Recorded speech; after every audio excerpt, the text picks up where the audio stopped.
Well, hello there. Pardon me, I have a frog in my throat right from the get go. Hello, and welcome to another edition of Atlas Information Live. I'm your host, Atlas Alex, and today we are going to be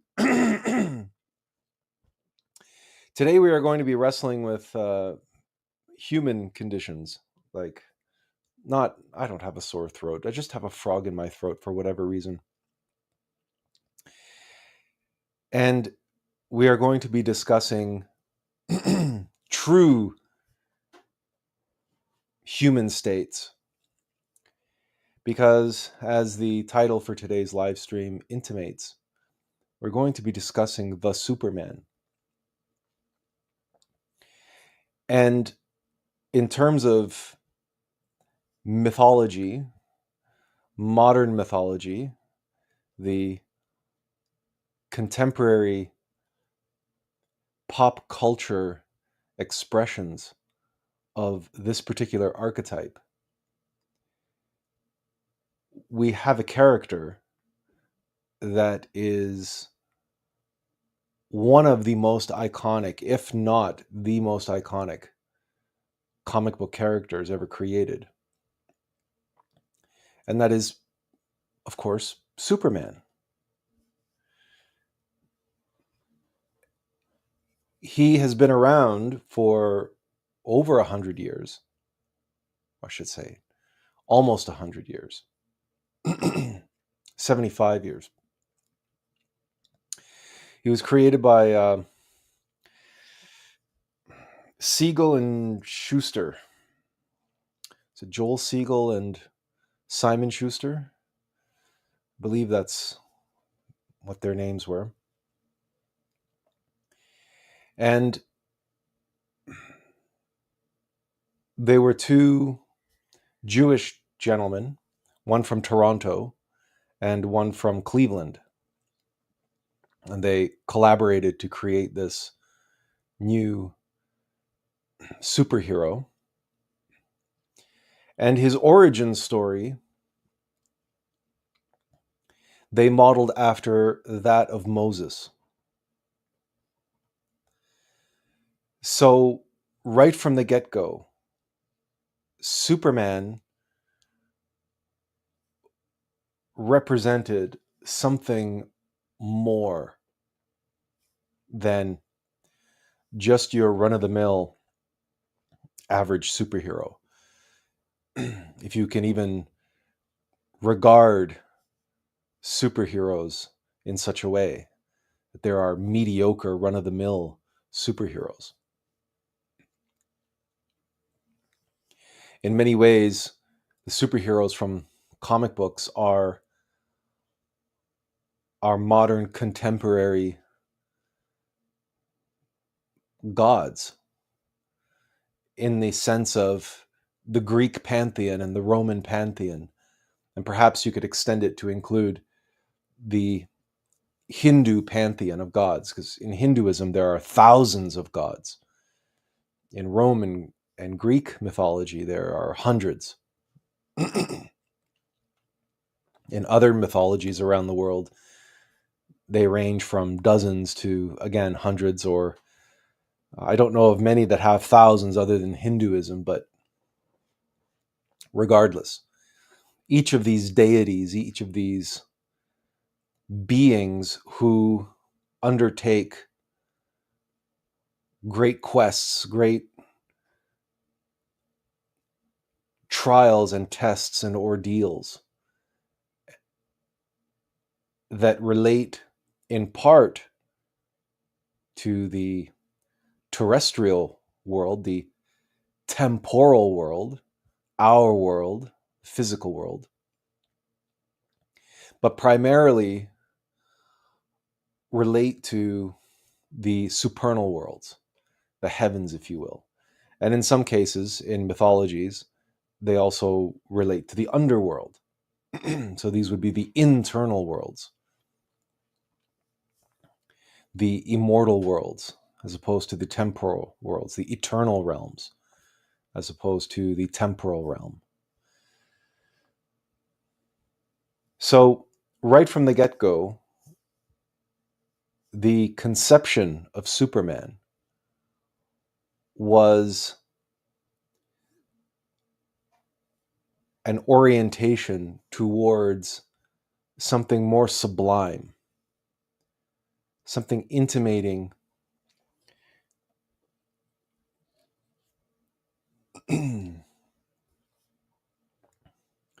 more celestial values, not purely temporal, mortal, materialist values. And of course, we see that embodied in the character, certainly in the films, beginning even before 1978. There was George Reeve's version of Superman that played on television. Superman was always depicted as having a superior morality. And the 1978 version of Superman definitely brought those aspects of the character, the fact that he is a emblem for truth, justice in the American way, and he's a Boy Scout. You know, he doesn't swear, he doesn't kill, he tries to preserve all life, and he values all life. Well, these are values that are not extended to all superheroes. As we all know, there are superheroes on the darker side of the spectrum. They too have their rules. But there is really a spectrum of these archetypal characters. And Superman occupies one end of that spectrum.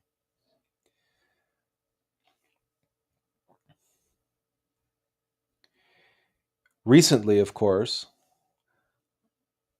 Warner Brothers relaunched the so-called DC universe. DC meaning DC Comics, and the characters from that universe, because their attempts to rival the Marvel Cinematic Universe have been, let's say, disappointing financially and critically. They have had hits and misses over the past few years. And so they hired a gentleman by the name of James Gunn, who left Marvel. He was the director responsible for such films as the Guardians of the Galaxy trilogy. And they gave to James Gunn the reins, and they gave him the task of relaunching a renewed, re-envisioned, reinvigorated DC cinematic universe. And the recently released Superman film represents the relaunching of that universe. And it stars a fellow by the name of, Corn Sweat. I'm so bad with names. I just watched the film. I've been listening to people go on and on about this movie for like 24 hours. And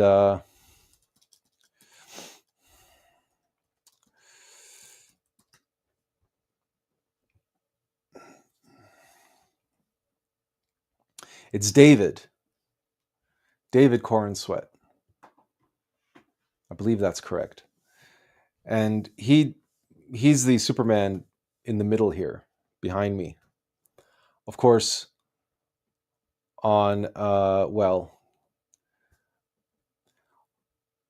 depending on how you look at it, on the right is Christopher Reeve, and on the left is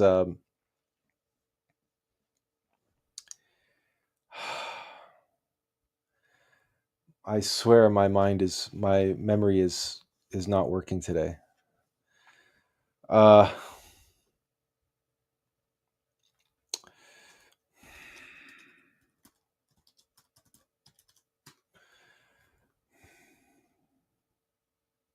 Henry Cavill. Partly, I have so many names to remember because this new version of Superman has so many different characters in it. And it's not my intention to devote today's live stream to a critique or a review of the film. Lord knows there are literally there are thousands of reviews and hundreds of videos if you want to know every conceivable possible detail about the film and what works and what doesn't, and what people like about it and what people don't like about it. This movie, in many ways, is like a nerd's dream. It's like a nerd's wet dream, this movie. It is the purest kind of comic book movie ever made, but it really does play out more like a Saturday morning cartoon, like a Justice League cartoon from the 1980s, a Super Friends episode. Really, it's like a 2-hour Super Friends episode. It's a bloated mess, but all that aside, it is giving the so-called fandom, the nerds of this world, endless fodder, endless material to debate and argue and philosophize among themselves. And just to be sure that the topic of today's live stream was not misplaced, I needed to be sure that I wasn't jumping the gun and that I wasn't levying accusations falsely. I needed to be sure that I wasn't projecting onto that fandom and the normies, right, who don't consider themselves nerds, and they're not comic book fans, and they're not members of that, the DC fandom or the Marvel fandom. They just like watching movies, so they just go out and enjoy movies for what they are. They're not going to particularly engage in all of the online discourse and a lot of vitriol, a lot of hate, a lot of anger, and a lot of mudslinging between different camps over this film. But the point is that this film is serving as a treasure trove for these fans, these nerds, and these pundits to engage in their favorite activity, which is talking about the properties, the genre media that they're so passionate about, that they're so fanatic about. And just so you know what we're dealing with, just so you know that this isn't hyperbole. I present to you a live stream. Now, this was streamed live yesterday. This is a program called EFAP, and it stands for Every Frame a Pause. And here in the I can make this bigger here. Here in the bottom, you see these icons, these characters. They are the panelists. And I don't know if you can see this. Hopefully you can. This is the time count. This was a 7-hour discussion. 7 hours. And when they say every frame a pause, they mean it. They literally go scene by scene. I'm not quite frame by frame, but scene by scene through the movie, discussing and critiquing every possible angle about it, from the point of view of character, of storytelling, of filmmaking, of special effects, of jokes, of drama, and you name it. Anything and everything, but also feasibility, plausibility, believability, and technology, and it goes on and on and on. Every conceivable possible topic that you could imagine nerds talking about. And I mean, it's safe to call them nerds. They would even welcome that label. They admit that's what they are. I mean, nerd culture has, over the last couple decades, had became mainstream culture as the Marvel Cinematic Universe became one of the most profitable series of films in history. And then, of course, Disney bought Star Wars and Disney bought Marvel. And with Disney being one of the largest media corporations in the world, this became big business. And video games are a mainstream blue chip company, corporate enterprise these days. So you're talking about comic book movies, video games, sci-fi, fantasy, like ever since The Matrix and Lord of the Rings back in the early 2000s, the late 90s, 2000s. Again, nerd culture. And then, of course, we had that TV show, right? The Big Bang Theory. Nerd culture has gone mainstream. So people who are passionate about this stuff, they don't mind being called a nerd. They wear that moniker happily. So 7 hours they spent talking about Superman. This was one live stream. They never once broached the topic of what we are going to be discussing today. Never once.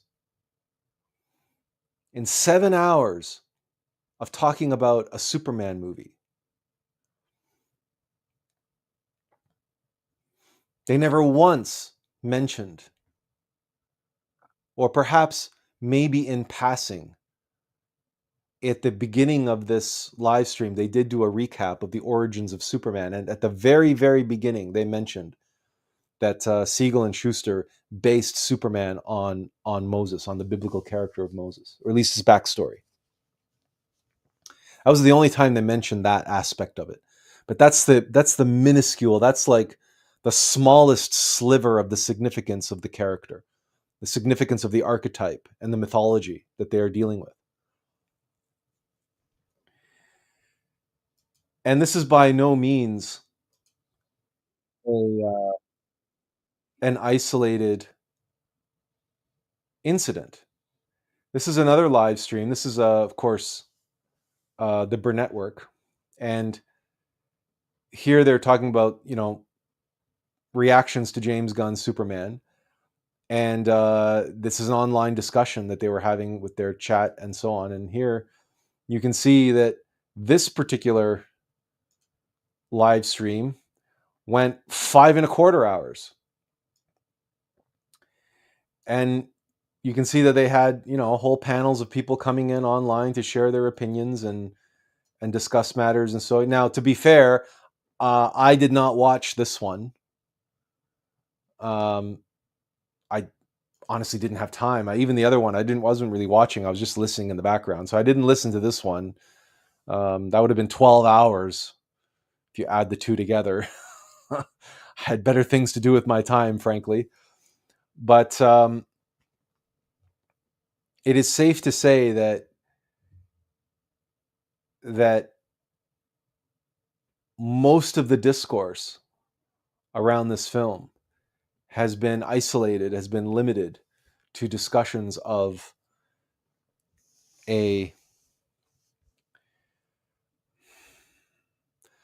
for lack of a better expression, discussions of a superficial nature, or a literal exploration of the character. The character as it exists within the world of the mythology itself.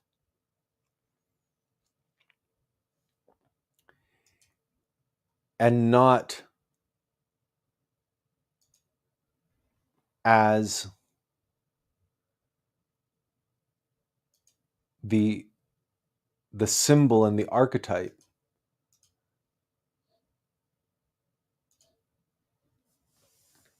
that the character represents.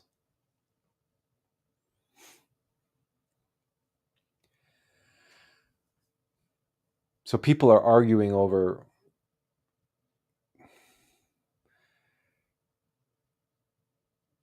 who was the best Superman, and this is a more hopeful Superman, and it's this and it's that, and but there are many, many people who are having a kind of allergic reaction to James Gunn's Superman because they feel that there's something missing. And many of them cannot articulate what is missing, but they feel it, they know it, they sense it.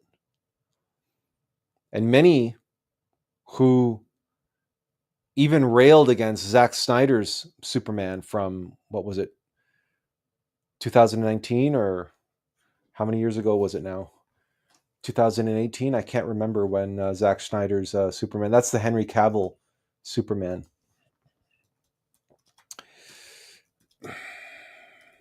The movie was called Man of Steel.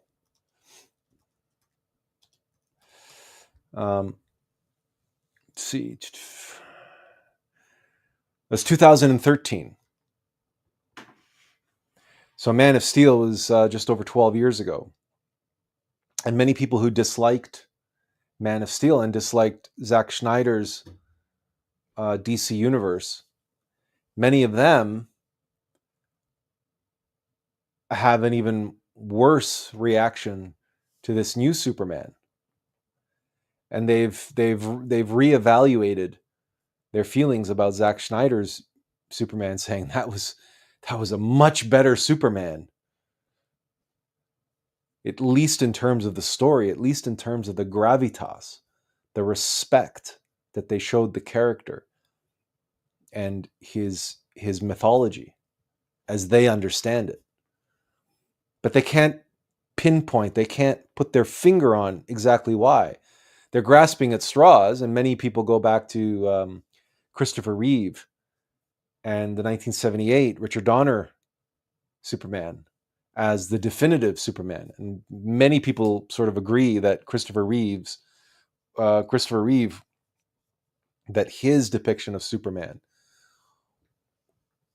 was the most accurate or the most iconic. But again, people point to vagaries around truth, justice, and the American way, and him being a Boy Scout, and the clarity of his performance, the clarity of his characterizations, the difference between Superman and Clark Kent, that Christopher Reeve seemed to put the most emphasis, the most effort into that. And that if you watch the documentary about Christopher Reeve, I believe it's a Netflix documentary, you get a lot of backstory and behind the scenes about the making of Superman and how Christopher Reeve, as a Juilliard trained, classically trained actor, he brought tremendous respect and talent to the role. He sort of intuitively knew what it meant.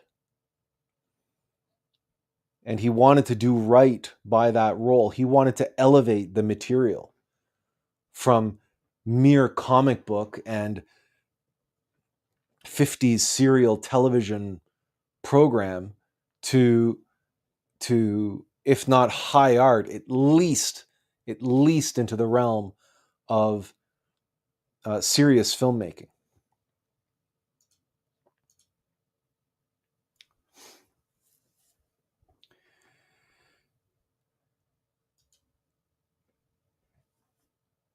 And why that was, and what the source of this intuitive connection that people have to this particular superhero, and how he seems to single-handedly embody all of these qualities, these aspirational qualities that, sure, Americans love to say, well, it's truth, justice in the American way, but Superman is a global icon. He's not an American superhero. He's a global superhero.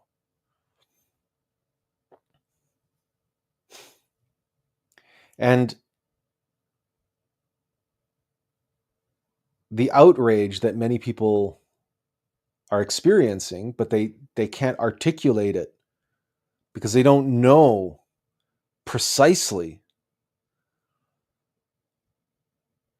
what the source of that intuitive insult to their being. They just feel the insult emanating from their deepest core, saying there's something wrong, there's something missing in this new Superman.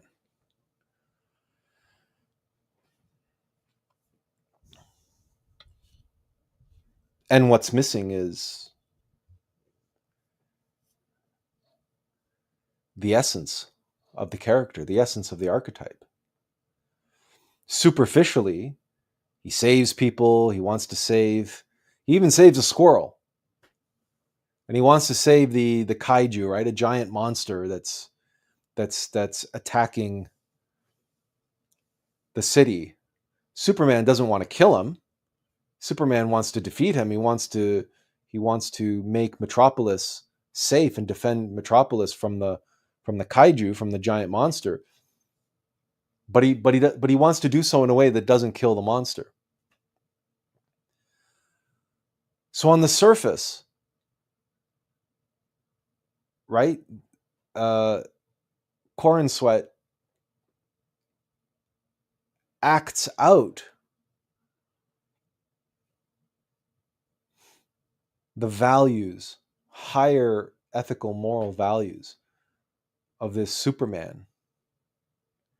And yet, the filmmakers in the film fails to embody and convey the source, the essence from where those values emanate. So what you end up with is something that feels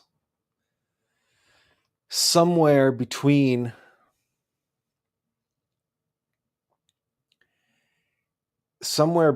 a derivative copy and an outright parody.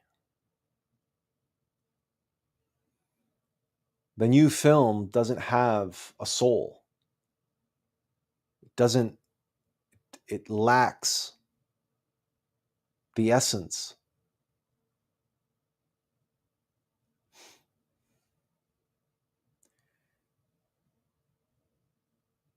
And it's a very jarring,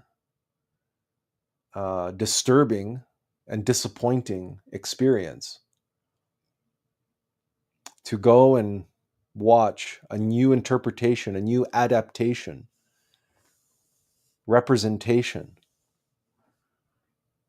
of this most iconic of characters, and it failing to embody the essence of the character itself, while having on the surface all of the superficial trappings of the character. Yes, he's a Boy Scout. Oh, he says words like golly gee and shucks and stuff. He doesn't swear, right? And it's like,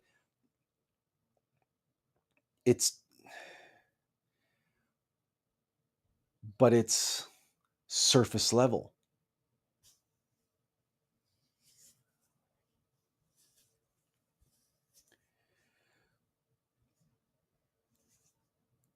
So what is this essence that we're talking about?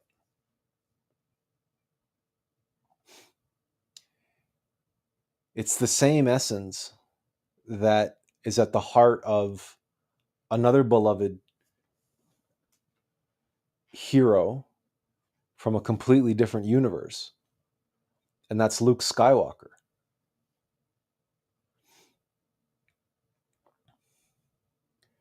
And Skywalkers in general, including Anakin Skywalker, his father, and the redemption of Darth Vader, the redemption of Anakin Skywalker. What we are witnessing there is a representative of the Christ.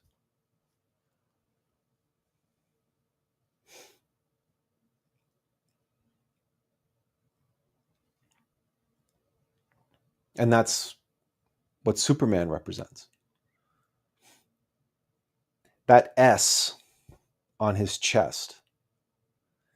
In Man of Steel, we learn from Jor-El, that's Superman's father, that the S is the symbol of the house of El.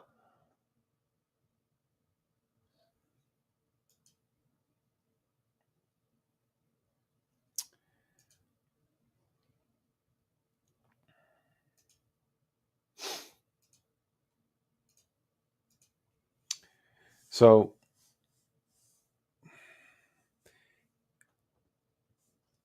oh, wait a minute. Why is it?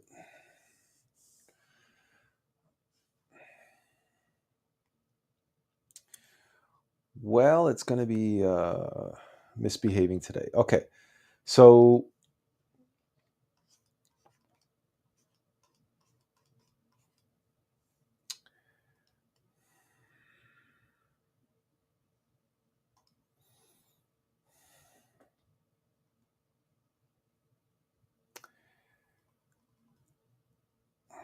unfortunately, my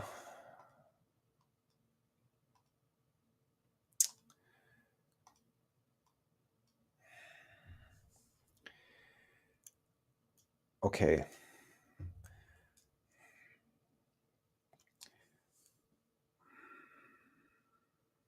This is not behaving again.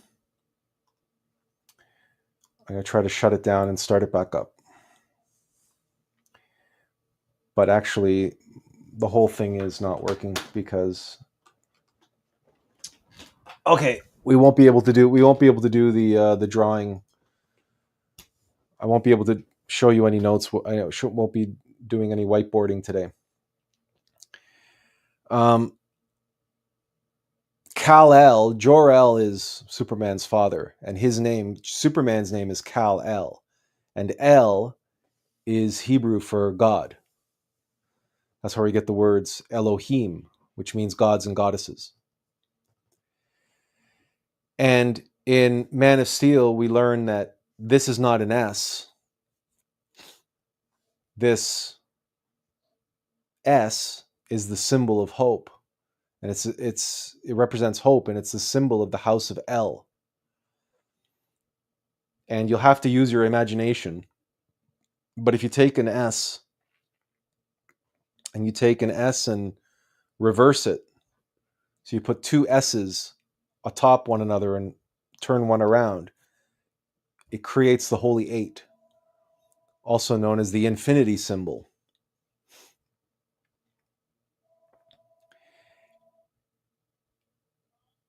None of this is by accident. And the S also is a representation of the sexual force.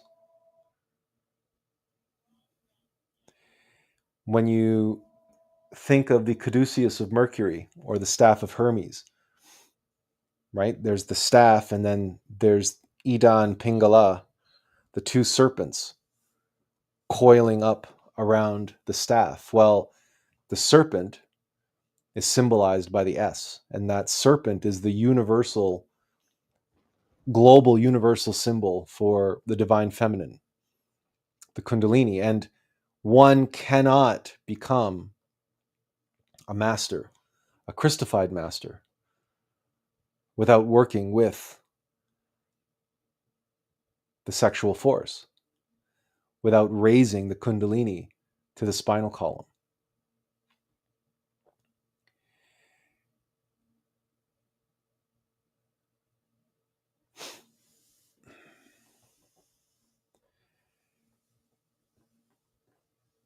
Superman, then, just as Moses was,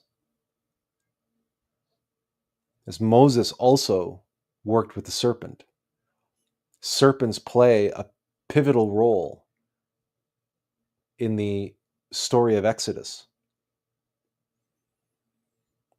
If you recall,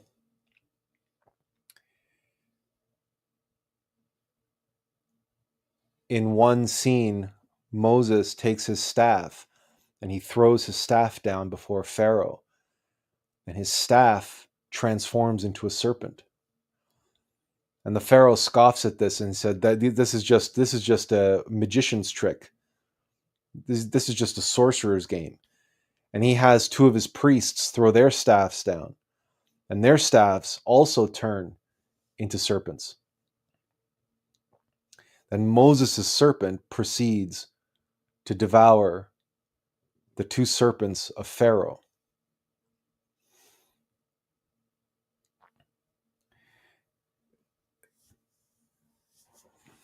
This is a symbol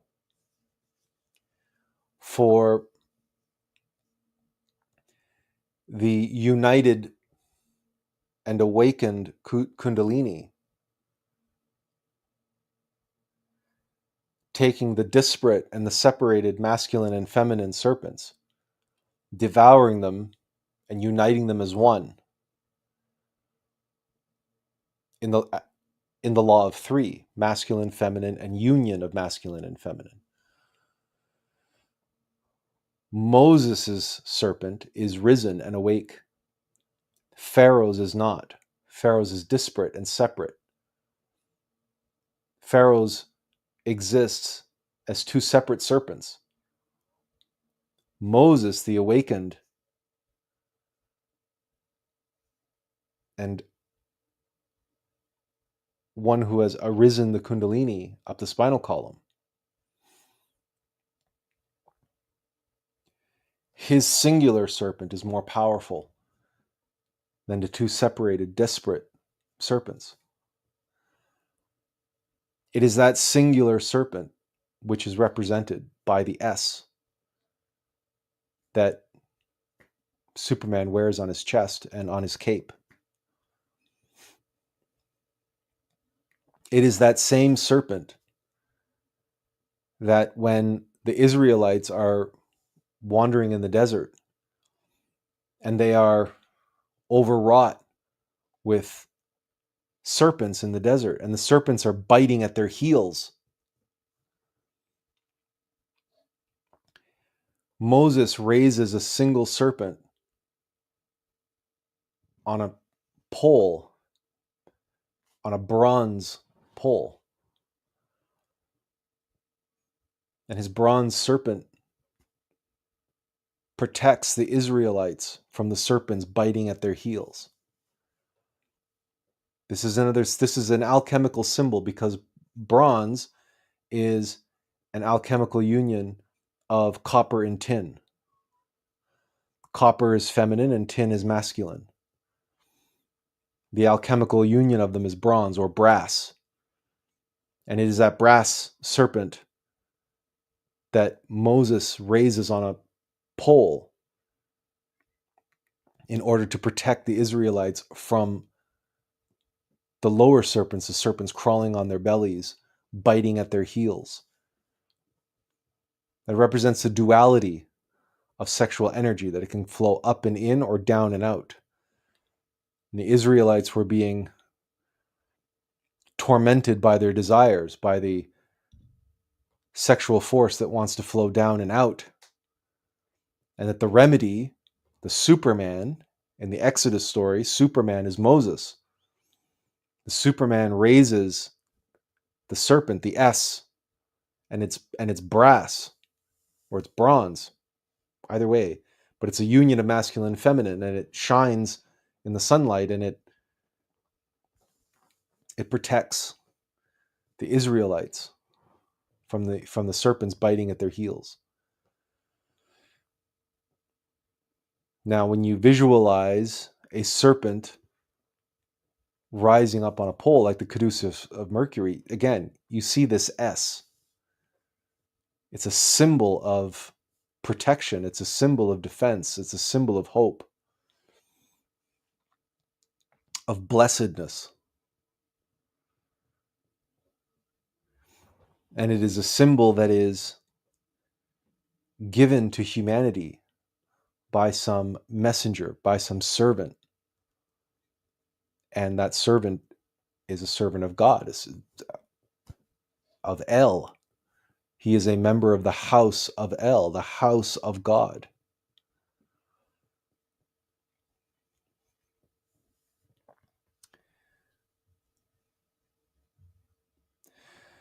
Uno Numero says the new movie was peak. Well, it was peak something. It was not peak esotericism. It was not peak truth, that's for sure. Benjamin Ochoa says the Pharisees were seed spillers and Moses practiced raising the Kundalini. That's why Moses' serpent ate the other serpents. And Benjamin Raphael says, I remember once showing my mom the Superman symbol. She doesn't know much about TV shows or comics, and her first reaction was, it looks like a serpent. I'd never thought of it that way before. And Benjamin Ochoa says, I just learned that insight. I didn't know. I didn't know. I understand much better now. Heard another explained it more in depth.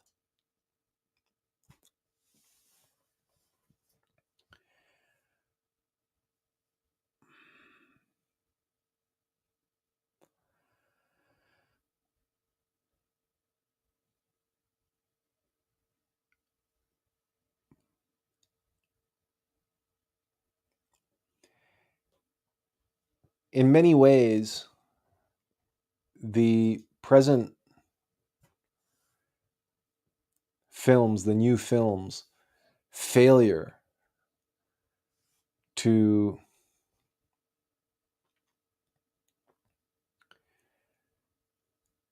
give proper due, give proper respect, comes from the sense that they chose, Warner Brothers chose as the head of the DC universe, James Gunn, who is a comic book fan. He's a lifetime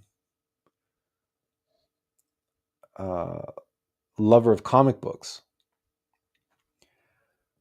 But as the director of the Guardians of the Galaxy trilogy and such films as The Suicide Squad, it is clear that his specialty is dealing with quirky and strange characters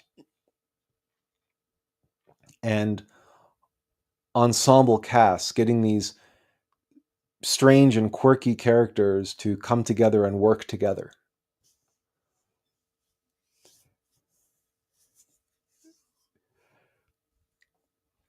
Superman, as the archetypal true human being, one who is here to show humanity a better way, one who is here to embody the very best qualities that a human being can have, and then some. Superhuman abilities, superhuman strength and speed, and so on.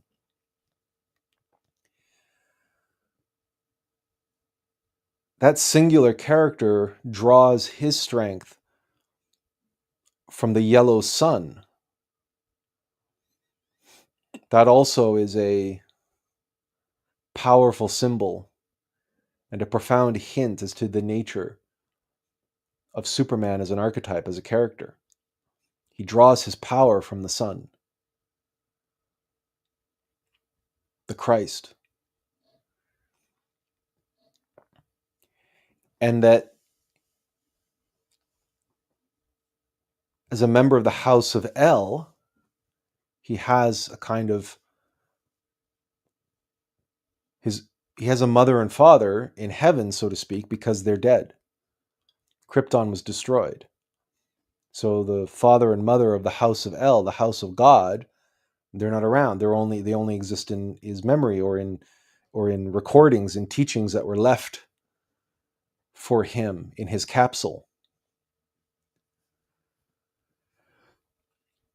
But he also has a terrestrial mother and father, Ma and Pa Kent, the Kansas farmers onto whose farm his capsule crash lands, who raise him as their own. So, although Kal-El, the son of Jor-El, the son of the House of El, we can say is the son of God, son of the House of God, Superman is also a son of man. He was raised by humans. He was raised by the Kents on a farm in Kansas. He's a small town Kansas boy. And it's not until he goes on a quest to find himself, he is drawn to the North Pole. And in this film, for whatever reason, they made it the South Pole, but regardless, he's drawn to one of the poles of the Earth. And there, using, like from this 1978 Donner Superman, the crystal from his capsule, he throws the crystal into the waters and is born out of that the Fortress of Solitude. In the Zack Snyder version, he goes and he finds a derelict spacecraft from his homeworld, Krypton, and that becomes his Fortress of Solitude. But therein he learns a great deal more about his past and about his world, and he receives instruction, and he is able to unite the two halves of his being, his Kryptonian part and his human part. And in that unification is born something new, something different, something novel. And that is the first time that he draws down consciously on the energy of the yellow sun. And he becomes the son of God and the son of man, symbolically. And it is the Christic force that empowers him to be able to do that, to unite Kal-El with Clark Kent and become Superman. But he does so in his fortress of solitude.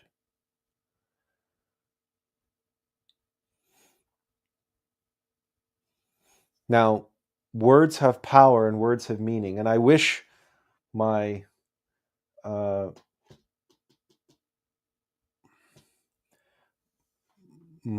tablet was functioning and behaving better, but it's not.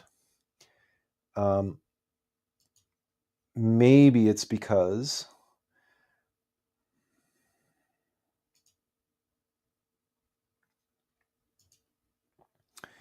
Maybe it's because it's Windows 11 and it's uh,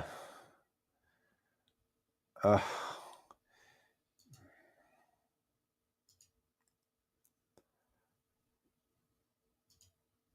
okay, here we go.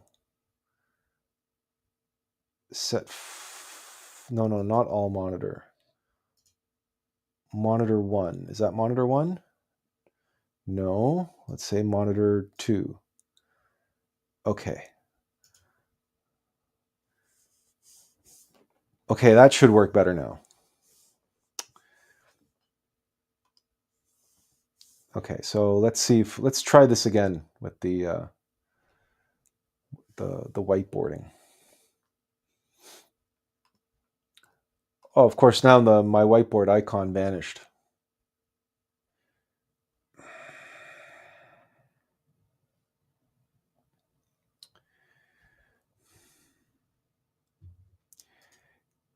There it is. You'll have to forgive me and excuse me because I'm new to Windows 11, and I don't know why they just can't leave well enough alone. Why these companies have to change what wasn't broke, and why they have to reinvent the wheel so that every time they make a new thing, everything's different and everything works differently. And so the settings that you have, anyway, it doesn't matter. I'm not going to complain about that. Okay, so this means God in Hebrew, and Kal, if I remember this part correctly, oh, it would help if I put this on the screen, means messenger or light.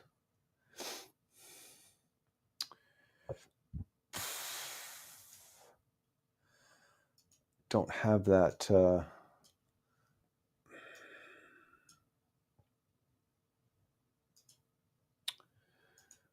I wonder if Superman had these kinds of problems with technology.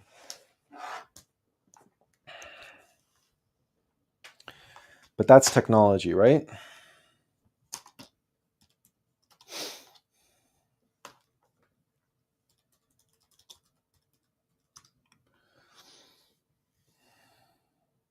Yeah, okay. So Kal in Hebrew means light, but it also means simple or mild. And in certain contexts, it can mean fast. So Kal-El means, right, the light of God.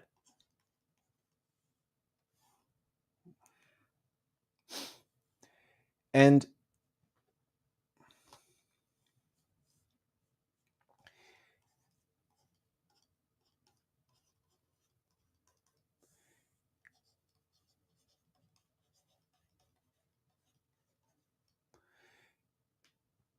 his home at the pole, his sanctuary,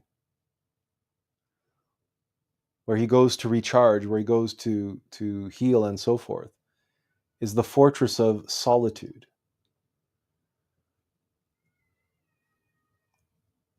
And it is this word that we focus on there, which is S-O-L. This means the sun in Latin. In most Latin-based languages, soul. But it's also related to the soul.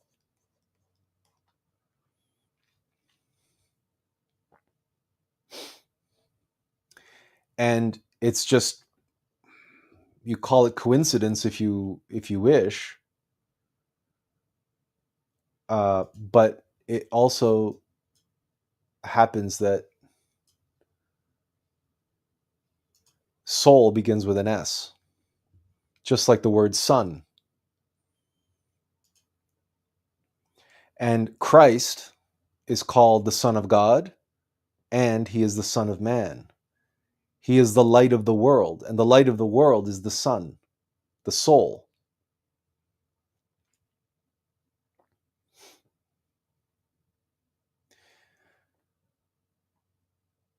and Superman's fortress of solitude, where he stands alone in the sun.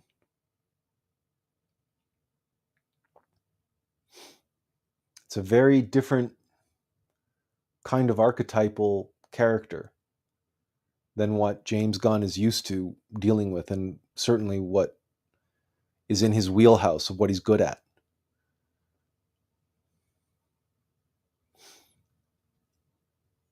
The path of the Bodhisattva, the path of suffering and sacrifice for humanity, is a very lonely path. It's a path of solitude.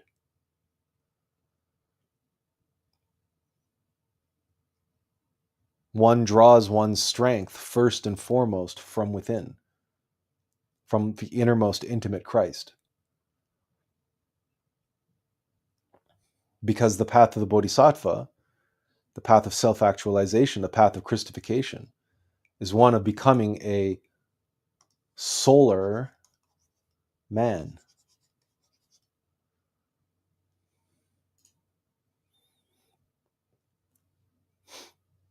In many ways, we can say that from the Nietzschean perspective of the Übermensch, right, which is, Nietzsche coined the term Superman. Superman is thus the solar man. One who has created all of the solar bodies, one who has created not just the human soul, but the divine soul, and united them so that they are one. That's the Superman, the supernal man, a divine being. That's a Christic master, Christified master, an embodiment of the sun, the essence, the fire of fires and the light of lights that burns at the heart of every sun and every star. Superman is the embodiment of that. Where do you think he gets his power from? He gets his power from the yellow sun. So what makes him super is what makes him solar. But how can he be solar? Because he spends his time in a fortress of solitude. He spends time with himself. And not just himself, his innermost being, but the being of beings, that is the sun, the soul of souls, the SOL.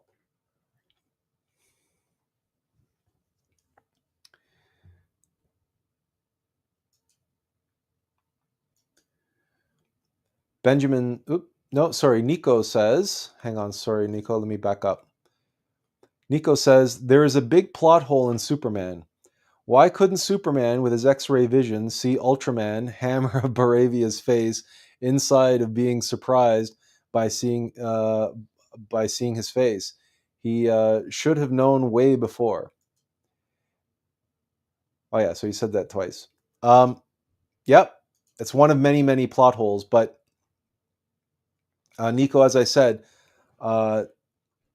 there are a million different live streams and a million different places where we can go and we can discuss and argue about all the plot holes and all the things wrong with the movie in terms of the character in the world and his powers and their application or misappropriation or misuse or whatever. That's not the point of this live stream, right? I'm here to discuss what nobody else is talking about, what nobody else knows to talk about. They feel it, but they don't know it. So you're right, but that's not what we need to concern ourselves with right now. Here and now, what we need to concern ourselves with is that there's a much, much bigger gaping hole at the heart of James Gunn's Superman. And it's literally the black hole that shows up in the movie. The black hole at the heart of his Superman is that his Superman is not a solar man.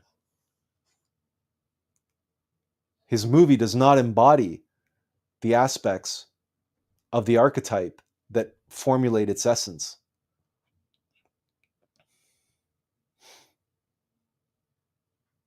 This is far deeper and more significant, a hole at the heart of James Gunn's film than any plot device or any lore breaking change, or any type of these concerns. All right, I'm not here to review the movie, and I'm not here to pick the movie apart. As I said, as I shared at the beginning, there are live streams online, 5 hours long. Here's another 7 hours long of nerds picking apart the movie scene by scene, frame by frame. So if you want to discuss those kinds of plot holes, there are a million and one places to do so online. But there are very, very few places anywhere that are having the kind of discussion that we're having here and now of what the true meaning of the character is and what it embodies.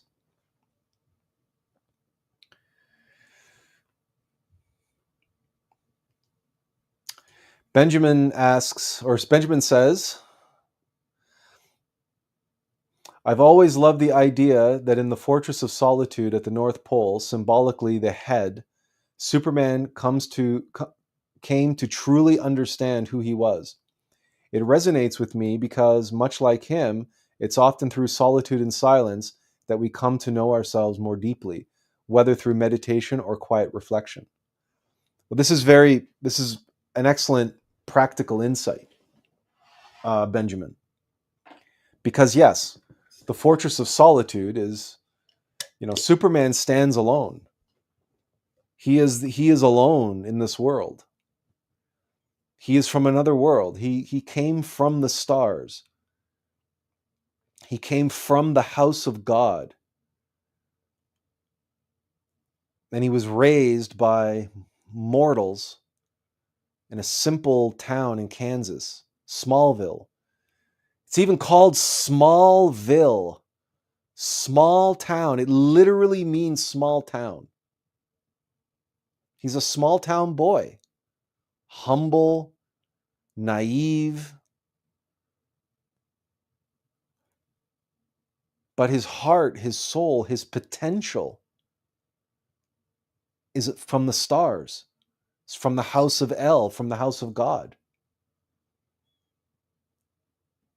In order for someone who is born small and simple and naive and honest, a small town boy, to realize his celestial potential as a solar man, as a Christified master, as a Superman, as a true human being, he must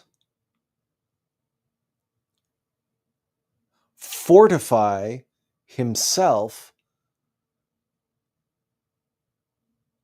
in his solitude,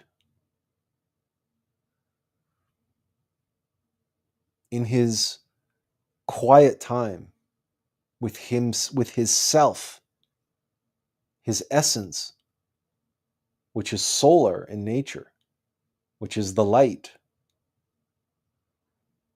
And as you point out in your comment, it's those times when you go deep into yourself, into the silence, into your inner peace. Meditation is, and has been for me for decades now, a place for me to go where I can be truly alone, at least in terms of being able to shut out the world around me. It really is a fortress of solitude. And as you point out, at the North Pole, that represents the top of the head, the crown chakra,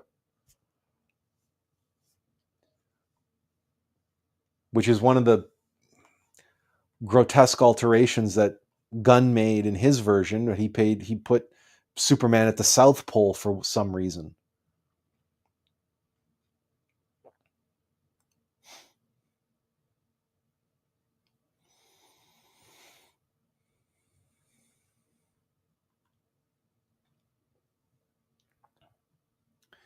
Benjamin asks Nico, Nico, is Superman Part 1? And he also follows that up and says, or the old school Superman? No, Nico, I think Nico was, Nico was referring to the new Superman, the James Gunn Superman, Benjamin.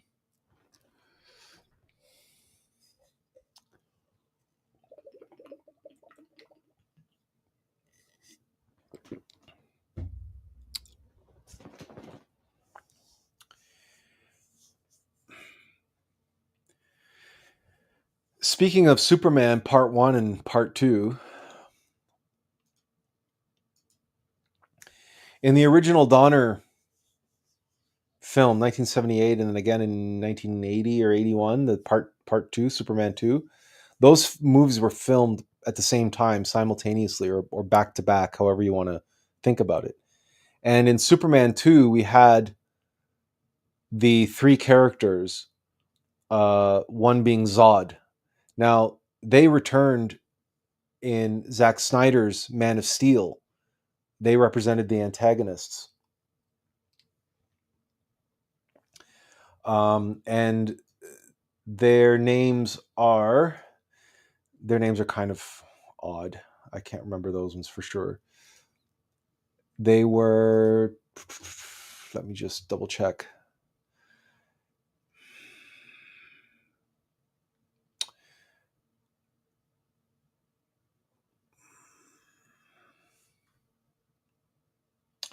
It was Zod and Faora Ui and Namek. That's what they were called in Snyder's version.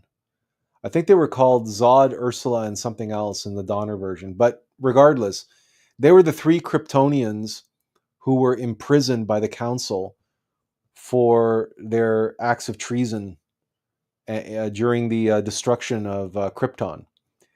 And as you recall, they are sentenced to imprisonment and or rehabilitation in what they call the Phantom Zone. And then somehow the destruction of Krypton, or in the case of Donner Superman, the nuclear explosion, freed them from their imprisonment. And then they come to Earth and they gain superhuman powers, just like Superman, and then they do battle with Superman. What may not be apparent is that those three characters are a universal archetype in mythology. They represent the three brains of the human machine: the mental center, the emotional center, and the motor instinctive sexual center. And if you recall, the three characters, Zod is the general, the leader, the head, and Faora is the heart, the emotional center, and then the third character is that big brute, the muscle, right? He represents the physical body, the motor instinctive sexual center. But these three characters becoming the antagonist for Superman, they are the three Furies of Homer. They are the three witches of Macbeth.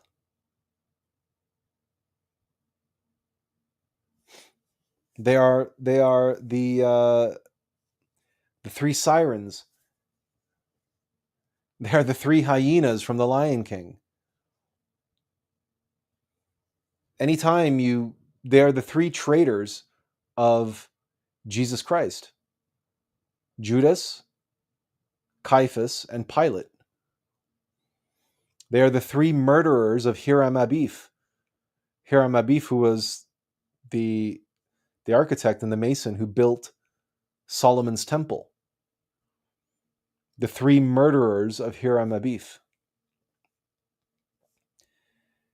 This is a universal archetype representing the three centers of temptation in the human machine: heart, mind, and body.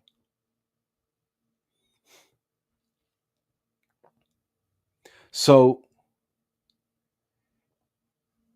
in Zack Snyder's Man of Steel, there's a reason why the movie is not called Superman.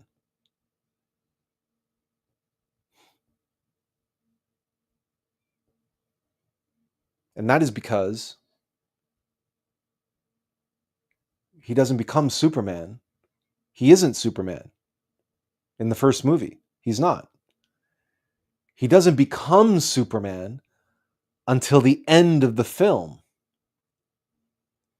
when he is faced with a very, very difficult decision, a very difficult choice. He's got Zod in a headlock, and Zod has activated his laser vision.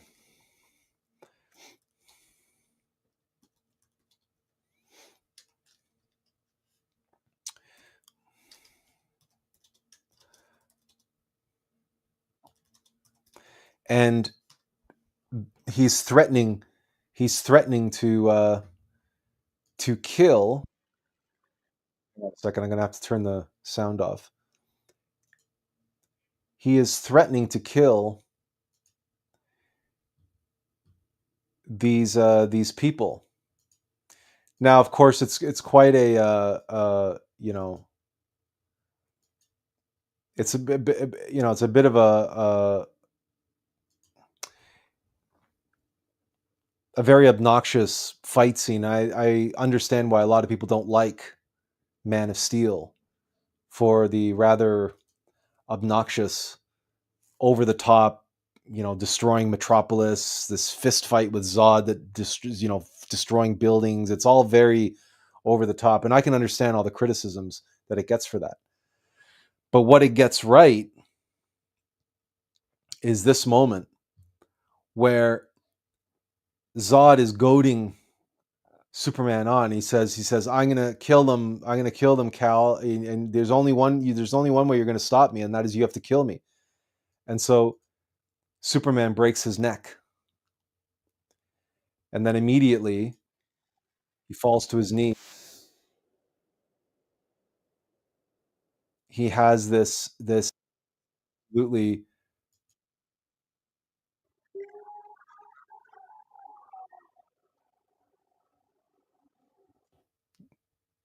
okay, what most people fail to understand, okay, because they're looking at it superficially. They're looking at it just as a story. They're looking at it just on the level of basic plot. They think that Superman has just defeated one of his enemies and that's it.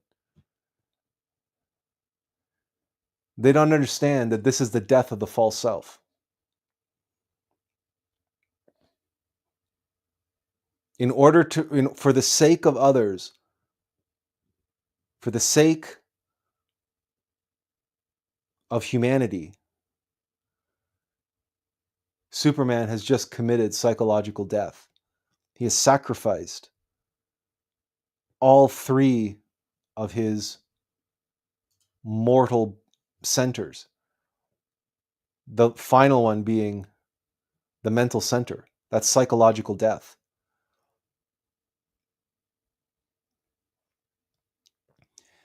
And the primal scream that he lets out is the primal scream that any mortal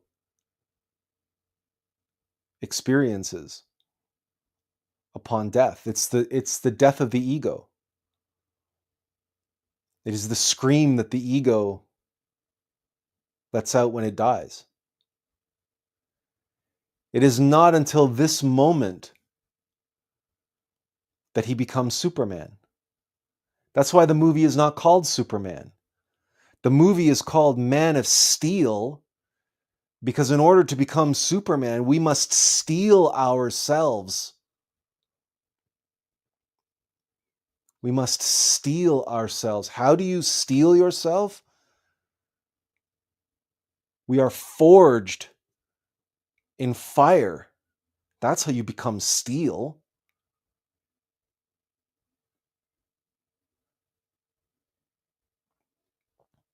We are hammered. That's what all the hammering and the punching and the obnoxious smashing of buildings is all about in that fight scene, in that final fight scene between Kal-El and Zod. They're hammering each other. Superman is being hammered. He's being forged.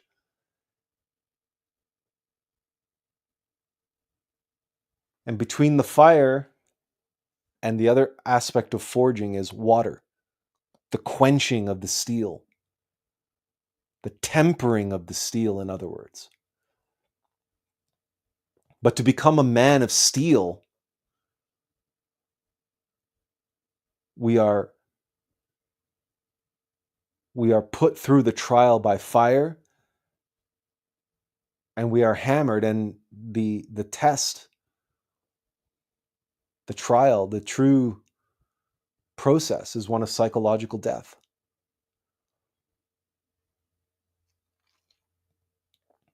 And there's many people who don't like Zack Snyder's take on Superman because it was too dark, it was too this, it was too that, it was too whatever. But this aspect was present in the 1978 Donner version of Superman. Because in that film, we see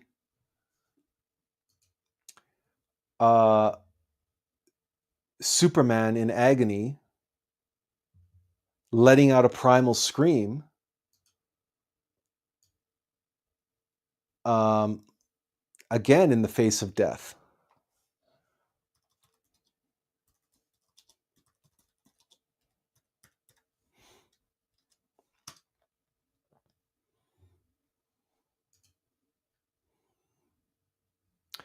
And that's because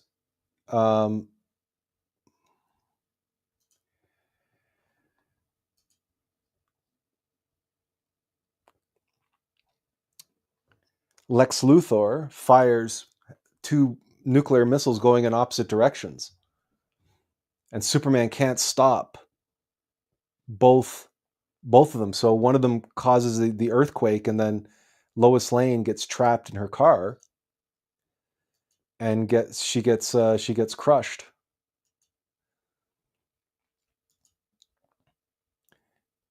And he goes and he oh, you know what? This is, maybe I can.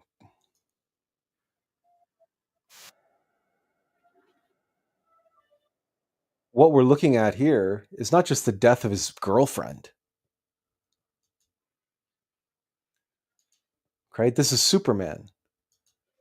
Superman can't exist without the divine feminine. The Christ cannot, the Superman cannot become, a man cannot become Superman without his priestess wife, without his Isis. That's who Lois is. Lois is Isis. Lois is a symbol of the divine feminine. She's Mary Magdalene. And the fact that she has died here is basically Superman's other half has died.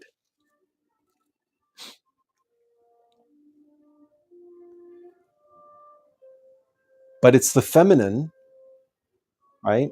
It's it's our lower nature, our animal nature, our animal version of the divine feminine, the mother nature who dies. Oh man, that clip didn't show his scream. Okay, here's the next part.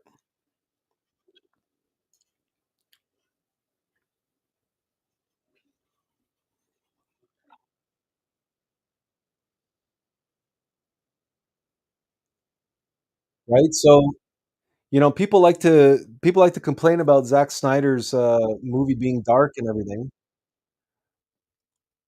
but you know, here you have Superman has his primal scream because the divine feminine has died. His mortal self has died. And now he's faced with a moral conundrum to interfere with time and human history that Jor-El, his father, said that he's not allowed to do. But the bottom line is that the divine feminine, the fire, is the phoenix who dies and resurrects from the ashes.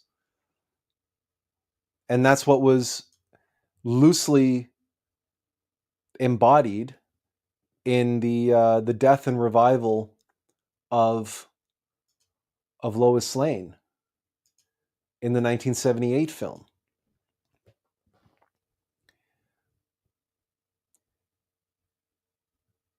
In both of those films, he doesn't really become Superman well and truly until the end of the film, until he defeats his mortal enemy. And really, in the 1978 film, it's Lex Luthor. But then in part 2, in Superman 2, he also faces Zod, and he outwits them in the end. He outsmarts them in the end. He doesn't outfight them.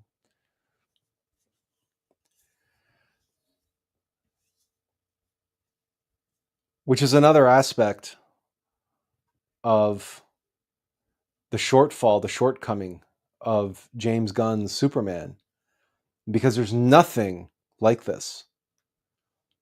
There is a terribly, terribly clumsy attempt that Nico intimated, or sorry, was it Nico? I think was it Nico? The plot hole, yes. Nico mentioned the plot hole where Superman couldn't see through the disguise of what's his name, of Ultraman, and that it's a surprise later when he takes off Ultraman's mask and he seems surprised to see who's underneath. And I don't want to spoil the movie for anybody who might care about stuff like that. But the point is who we discover is underneath that mask. Superman ends up fighting, right? And it's a clumsy version. It's a very, very clumsy, superficial version of Superman facing his own shadow, his own dark side. It is far more elegant and sophisticated and esoteric in the 1978 and the 2013 Zack Snyder version. And it especially is more poignant in those versions of the film because James Gunn, I mean, I suppose it's not a spoiler to say that, Superman eventually wins the day. So he defeats this opponent of his, which is supposed to be like a mirror of himself, and he defeats him. And in that moment, he doesn't show any regret or pain or suffering. He doesn't have a primal scream. He doesn't nothing anywhere near the emotion that Henry Cavill shows or that Christopher Reeve showed when Lois died. Because this is death on an intimate level for Superman. These are a part of himself that has died.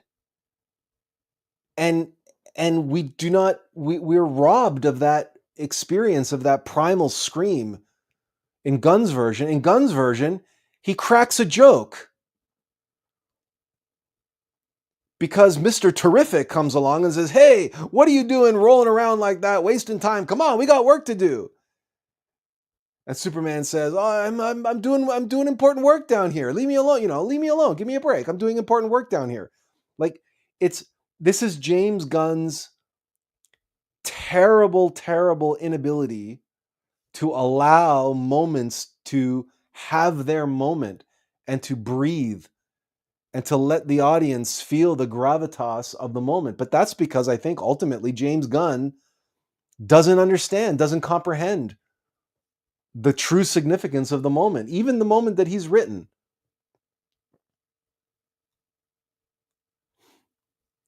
Somebody, it was Chris Gore from Film Threat, who described this film very well when he said, it's not even, you can't even call it a comic book movie, because most people who enjoy comics, they read the comic. They take their time with the comic. They spend their time on every panel, on every dialogue, and every thought bubble. But this James Gunn Superman feels more like someone who's flipping through the comic, who's not even reading the comic. Is just flipping through it really, really quickly, trying to get to the end. And I think that was very, very, very aptly put.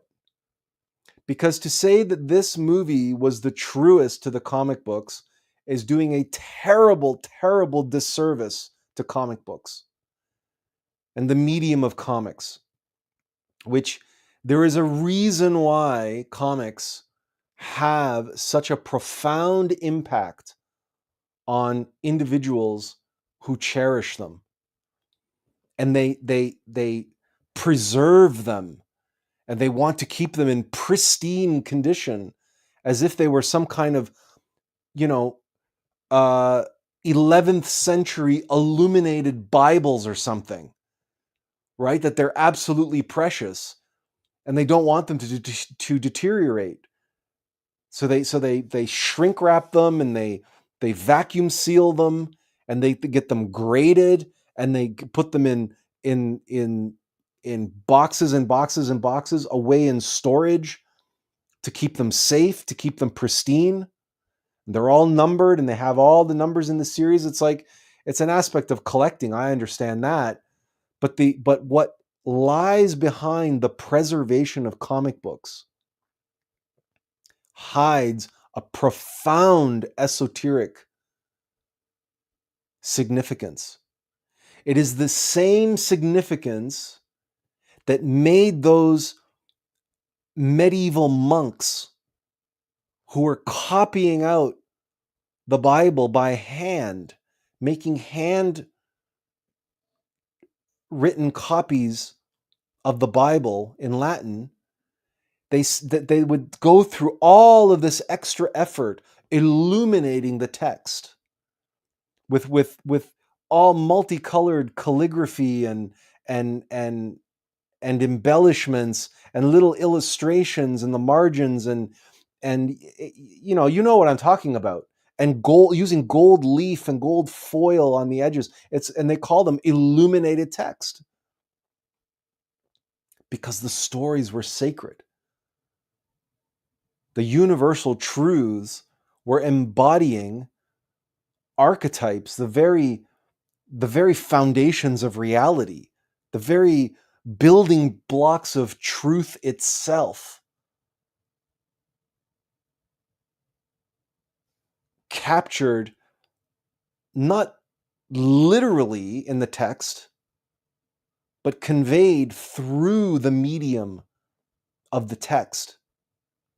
And that is why the illumination of those texts just seemed self-evident to these monks.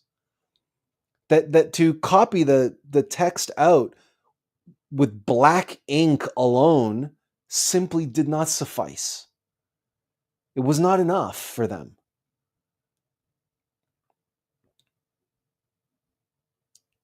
Try handwriting passages of the Bible yourself. Take a King James Bible and start writing it out by hand, and you yourself will experience something similar.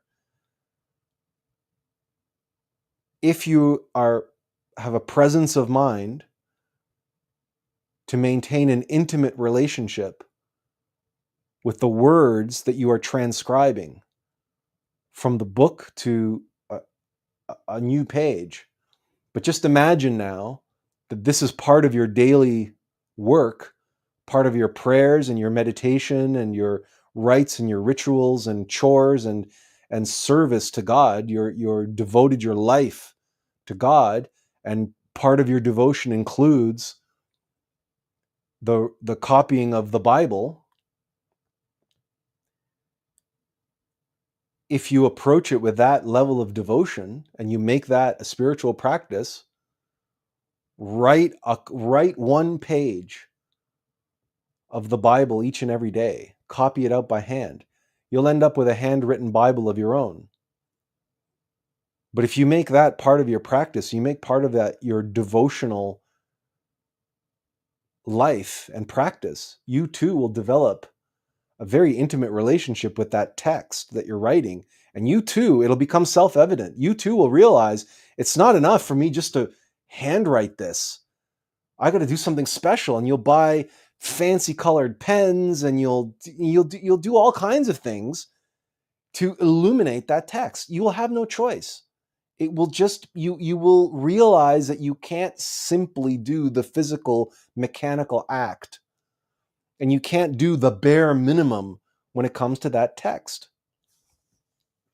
Something very similar is happening with comic books, especially when we're talking about the iconic characters like Superman and Batman, Spider-Man, Wonder Woman, Thor, etc.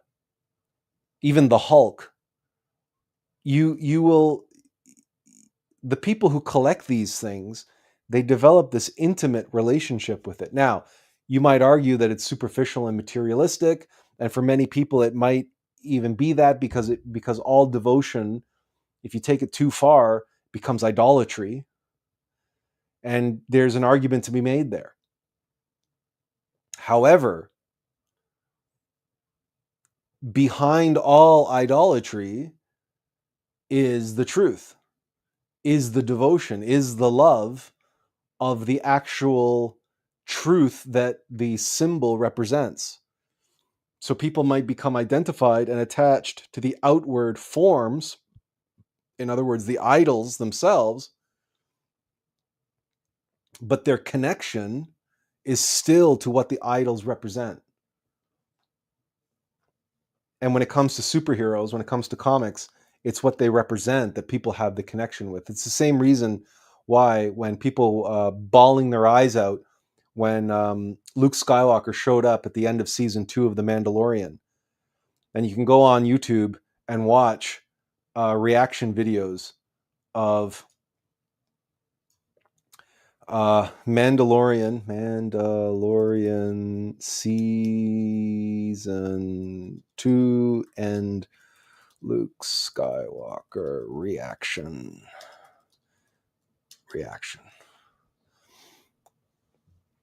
Yeah. I think, have I shown you this before? Hang on, let's see.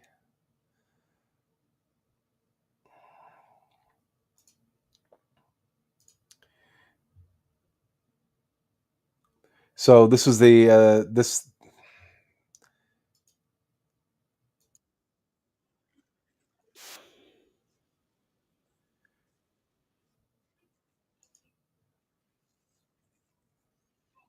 Right? There are people just losing their minds and like, going crazy.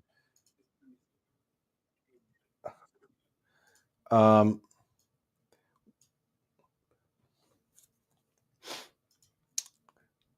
right? There's people like crying and jumping up and down. It's they think it's because it's Luke Skywalker, right? They think it's because, oh, it's their favorite character or whatever who showed up at the end of Mandalorian, right? And they're jumping up and down and stuff, and right, but their connection, they're identified with the character of Luke Skywalker, with the idol, with the outward figure of the symbol. But their connection is to what Luke represents, which is the Christ. It's the same reason. It's the same thing that where Christians they think they love Jesus the man. It's not Jesus the man. Jesus the man was just a messenger. He was just that he was just the physical embodiment. It's the Christ that they have the connection with and the intimate relationship with. Right? But here you see people holding hands and like holding, and they're just they're going nuts, right? Because Luke Skywalker showed up.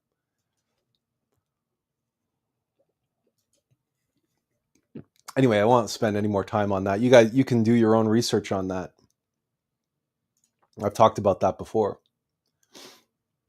But the negative reactions to James Gunn's Superman are very much in the same way, only not positive. Now they're negative.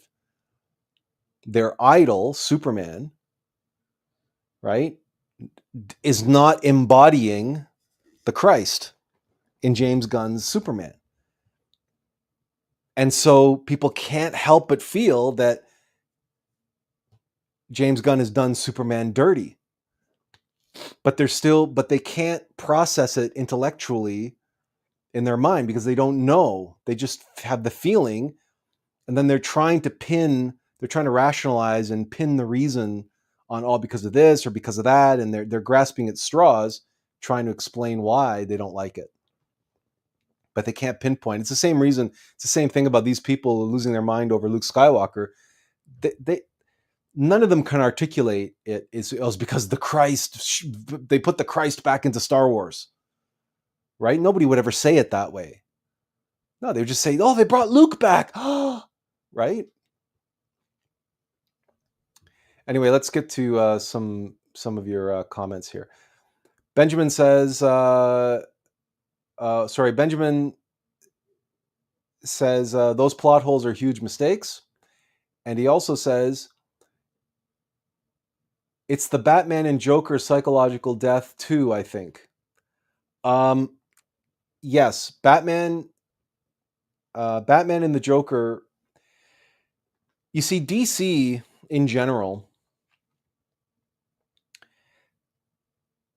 their characters, their roster is very much, you can say it's more esoteric than Marvel, but it's esoteric in the sense that it goes into darker places. And certainly Batman and the Joker explore that. I mean, Batman is the Dark Knight. And so a lot of DC,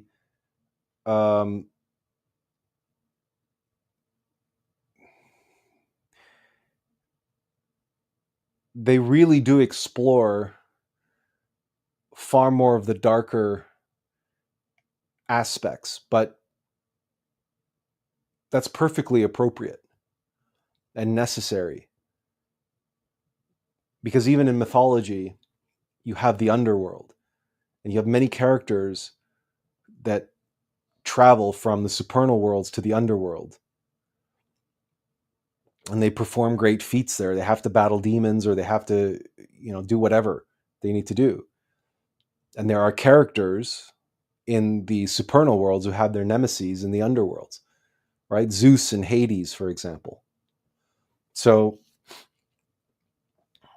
this is, but let's get into this a little bit more in just one moment. Benjamin Raphael says, I agree. I've always cherished Christopher Reeve's portrayal of Superman. It carries a certain elegance and is rich with symbolism. And I think most people agree that his was the best Superman. That somehow he brought the most gravitas to the role, and also he so clearly made a distinction between Clark Kent and Superman, to the degree that I think it was in Superman 3, they actually have a psychological battle in the junkyard, if you recall, where Clark Kent faces a dark, evil Superman. Where Clark Kent has to defeat his egos, that Superman has a dark side, Superman has a shadow, and that it's not Superman who defeats the shadow, but Clark Kent who defeats him. In other words, his innocence is humility. It's the humble, innocent, weak Clark Kent. there is so much depth esoterically in those first three Superman movies that are completely absent from Gunn's Superman. Benjamin Ochoa says, precious for sure. The comic book collecting with the spirituals takes awesome. Yeah, so let's get into that. Coming back to your Batman and Joker psychological death issue, and what I just mentioned about Superman and Clark Kent facing off against each other in Superman 3.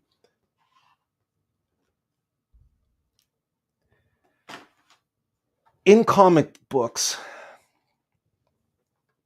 and in all stories where a hero faces their adversary, their nemesis, you have Sherlock Holmes and Moriarty, you have James Bond versus any number of Bond villains, you could say, Luke Skywalker versus Darth Vader,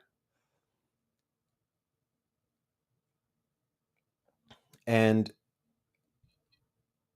Kirk versus Khan in Wrath of Khan, and Superman versus Lex Luthor. In Zack Snyder's Man of Steel, it's Superman versus Zod. In every case, in order to defeat their nemesis, their villain, their adversary, the hero is faced with a choice. And the hero has to overcome some obstacle that they themselves had placed on themselves. They have to break through some limitation, or one of their own principles is challenged, or they have to overcome a shortcoming, or, in other words, the external nemesis, the externalized adversary, is a projection, is a mirror, but it's a mirror of their own shadow. This is what Batman and the Joker are. And in Batman, it's more complex, more complicated, because you have Bruce Wayne and Batman, and there's a dichotomy there. But you see, but the Batman is like Bruce Wayne's shadow self. But the Batman is also the hero, which means that there is another shadow, an even darker shadow. And Batman's shadow is the Joker. He's his foil, he's his nemesis. And I thought it was treated very well in The Dark Knight, Christopher Nolan's Dark Knight, at the end there.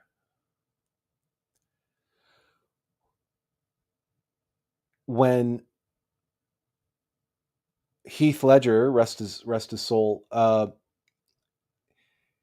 he says to Batman, he says, you just, Heath Ledger falls, but then Batman shoots his grappling gun and saves him and pulls him back up. And he says, you just couldn't let me go, could you? And he says, I think you and I are destined to do this forever. This is what happens when an unbeatable force meets an unmovable object. And it's very much also mirrored, even in the 1989 Batman, the what's his name? Tim Burton's Batman, with Michael Keaton and Jack Nicholson playing the Joker. You have a scene where Bruce Wayne goes to Vicky Vale's apartment and says, you got a nice place, lots of space. And then a few minutes later, the Joker shows up. And the first thing the Joker says is, "Oh, nice place, lots of space." Right? So it's very much, they mirror one another.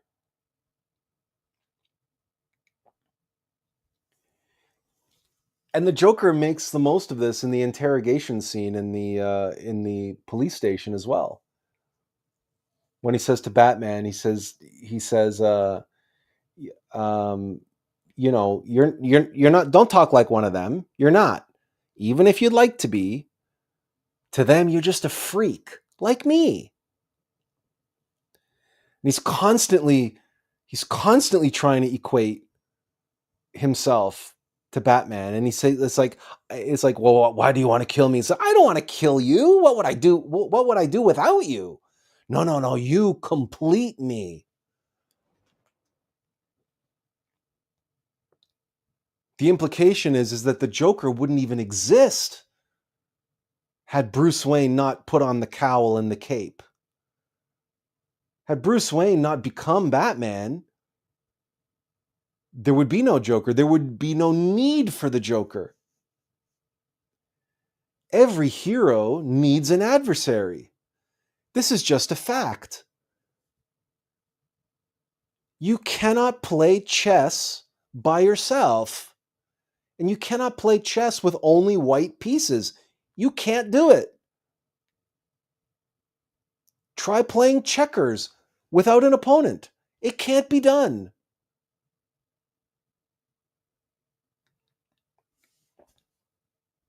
And this is at the very heart and soul of comic books.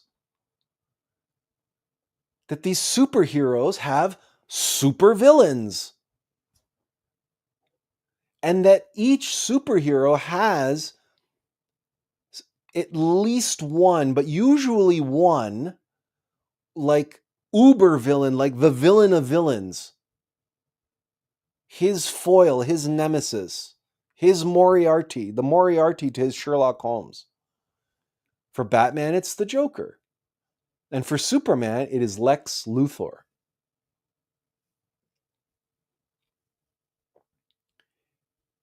Now, maybe comic book aficionados and fans of Superman comics would say, no, it's Doomsday, or it's this, or it's Bizarro World Batman, or whatever.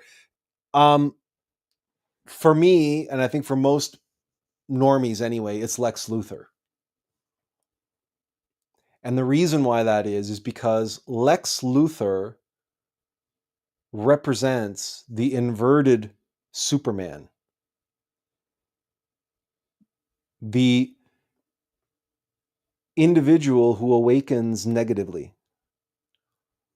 And in that respect, James Gunn was sort of kind of on the right track with his Lex Luthor in his version, but he fumbled the ball terribly. He did not execute well. And he did not give Superman and Lex Luthor the opportunity to have the kind of exchanges that they needed to have. Like Christopher Reeve had with Superman had with Lex Luthor in the 1978, or even that Superman had with Zod in Zack Snyder's version. So Christopher Reeve and Gene Hackman had these scenes where, just like in James Bond movies, where Bond has an opportunity to have lunch or to drink martinis or sip cognac with his arch nemesis, with his arch villain.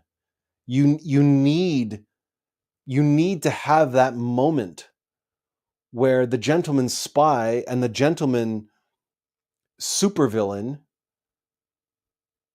right? They meet one another and they size one another up, and they essentially like set up all the pieces on the chessboard.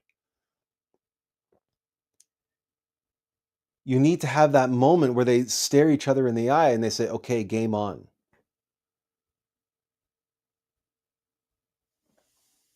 And to have this frenetic, crazy paced mess of a film deny the superhero and his nemesis that moment is to rob the narrative of its esoteric power and its esoteric meaning. Because the supervillain is the hero's shadow. It is the hero's dark side. And in comic books, in every good comic book story, the hero defeats the villain not just through some external device or external strategy or cleverness or whatever. He has to do so by sacrificing something of himself, by facing and challenging and overcoming something within himself in order to be able to overcome the adversary. So in Return of the Jedi, Luke Skywalker succeeds in destroying the Emperor and redeeming Anakin Skywalker by giving up, by throwing away his lightsaber, by not fighting, and by allowing himself to be sacrificed.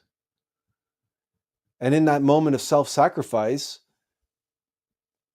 Anakin Skywalker comes alive and overcomes Darth Vader. And he overpowers Darth Vader's loyalty to the Emperor. And Darth Vader picks up the Emperor and tosses him down the core of the Death Star.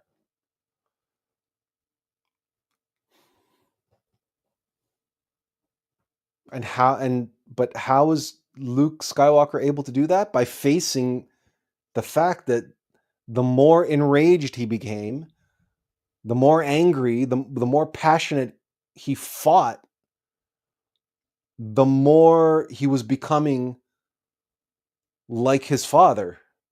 The closer and closer he was becoming to take the place of Darth Vader by the Emperor's side. And he looks at his hand, his robotic hand with the black glove, and he looks at it, and he looks down and he sees the hand, the robotic hand that he just lopped off Darth Vader with his lightsaber, and then he looks at his own hand, and he remembers the cave. He remembers his test on Dagobah. And all good heroic stories have this kind of conflict, this kind of self-awareness and self-comprehension in the hero in order to overcome, in order to defeat some external adversary, because the external adversary is there to test and to challenge the hero. In the same way that your chess opponent is there to test and challenge you as a chess player.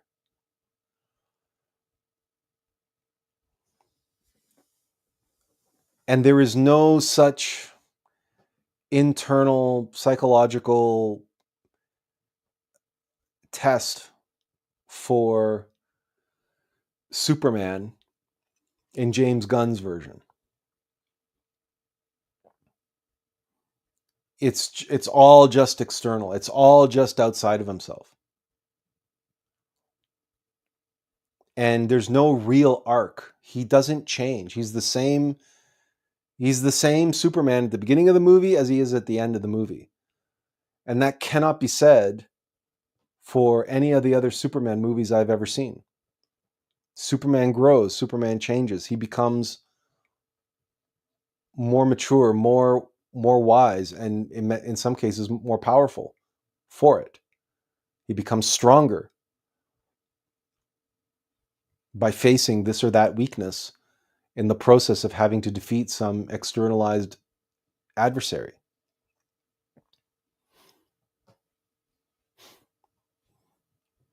And even when Lex Luthor might have had a moment to explain himself to Superman and explain his envy and explain why he is so obsessed with destroying Superman, James Gunn comes in and he undercuts the scene, and he uses it as an opportunity for cheap humor, which doesn't land anyway.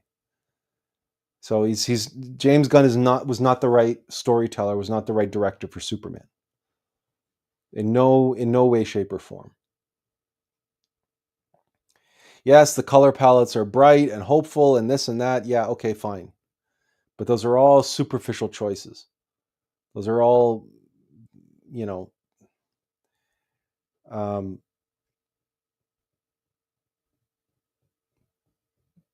they do not have any relevance on the deep esoteric meaning of the symbols involved and the archetypal truths that Superman represents and that Superman tries to convey as a mythological figure and as a cultural icon.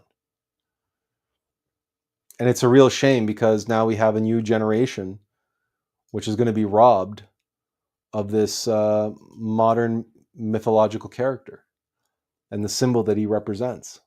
And they just have this new bubblegum amusement park ride, shits and giggles, pure entertainment, superficial form of Superman. And that's a sad thing.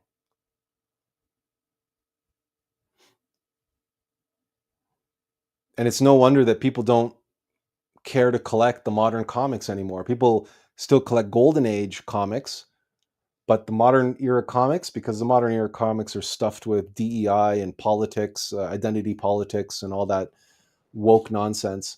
So there's not much in the way of modern runs, of people collecting modern runs, because there's nothing sacred about them. There's nothing timeless and universal about them. So there's no reason for people to hold them in high esteem or in high reverence. So they don't. And they will never be. And sadly, that's why you can see why there's a general downfall in the quality of Marvel movies and the general lack of reverence for the iconic characters of the Star Wars universe and also the DC universe. And this new James Gunn DC universe is no exception.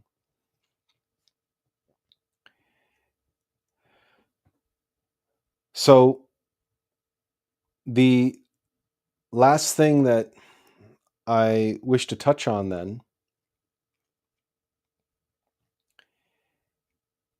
is, what does this all mean, or what does this all have to say about the state of Western civilization? That these corporations have bought the rights to the film and television adaptations of these modern mythologies, and they're proceeding to, whether they're deconstructing them for woke ideology and woke cultural identity politics, they're deconstructing heroes and so on, or they are stripping them of all of their esoteric meaning and significance, and they're just making these empty, shallow, superficial entertainment thrill rides, amusement park rides. It's bread and circuses. It's exactly what happened to the Romans when they were in decline. And it's mob rule, because if we look at the scores for this film, what is it? What's it called? Rotten Tomatoes. If you look at the scores for Rotten Tomatoes,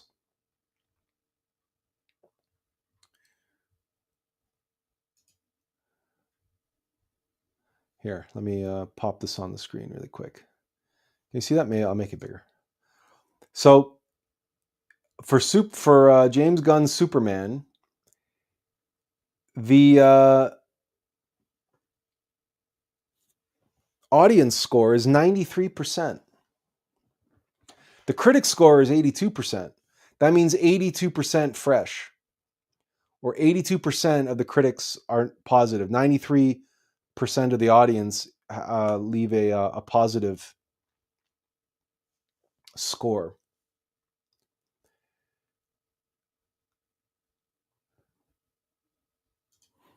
So what does this tell us about Western civilization and Western culture?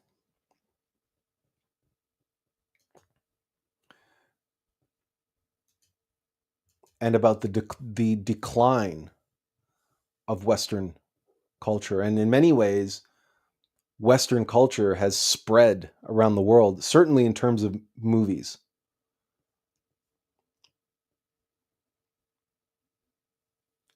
Where 93% of the audience love this film.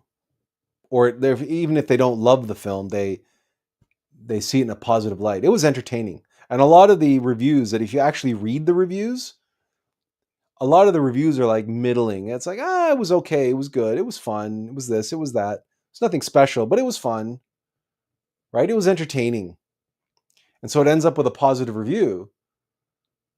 But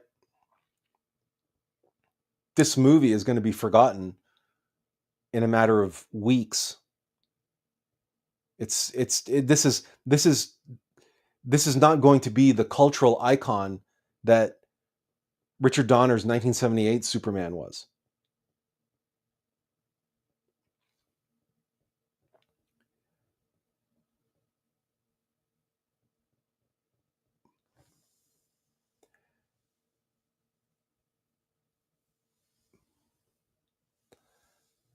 The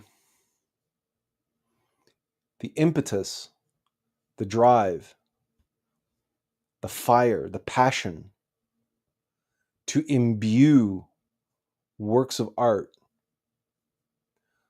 with qualities of timeless truth, universal truth,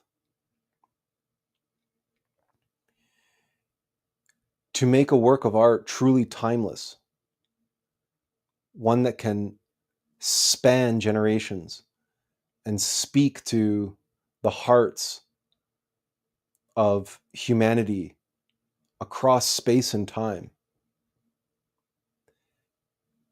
That is a fire, a creative fire that comes from the Christ.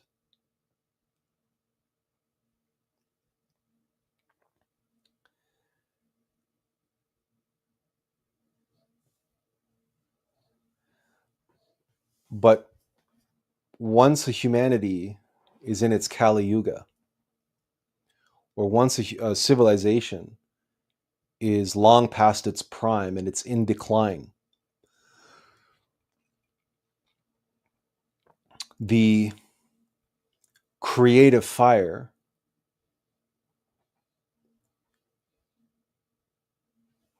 shifts from a mode of creation to sublimation, to transmutation, to transformation, to metamorphosis, to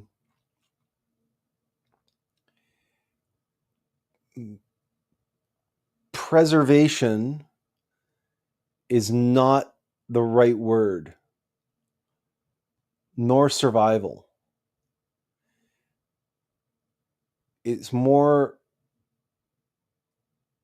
a kind of transition.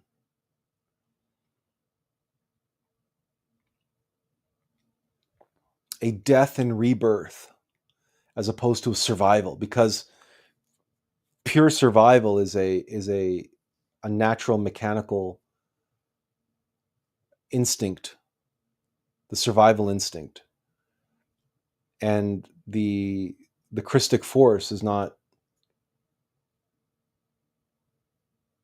altogether focused on that, because death and resurrection, psychological death, are a part of being reborn in the light, being reborn in the Christ.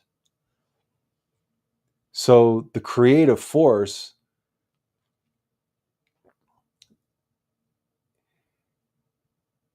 shifts away and begins to shift its focus, and mechanicity takes over in many aspects.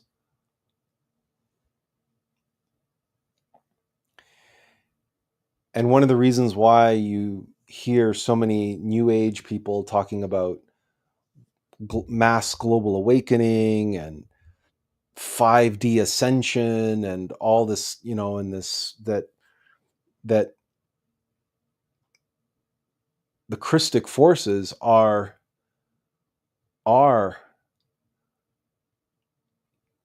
focusing now more on spirituality, more on awakening. And you even see this in the religious, in the Christian world. There is a new revitalization of Christianity. There's a new, very active rebirth and activation of things like evangelism and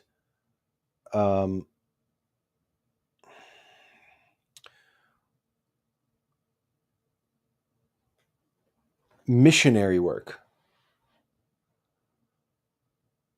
of proselytizing, and the Christic fire is very active in many people around the world who are actually converting to Christianity. Jews and Muslims the Christ is appearing to them in their dreams. And they are seeking out Christian communities and saying, how do I become a Christian? And they ask them, well, what are you now? And they'll say, I'm a Muslim, or I'm a Jew. And they say, why do you want to become Christian? Well, because Christ appeared to me in a dream and told me to convert.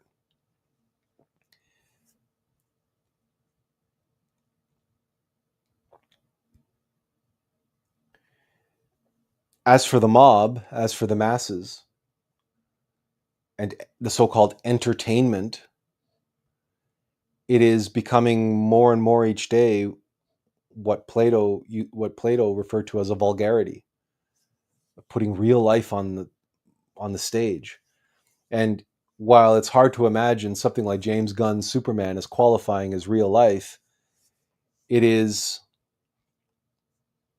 vulgar because it is not hyper realistic. It is not a hyper reality. It is not that universal truth, the larger than life version of reality on the stage, on the screen, that allows us to step outside of the mundanity of our temporal, corporal reality, and to touch and be touched by the hand of God.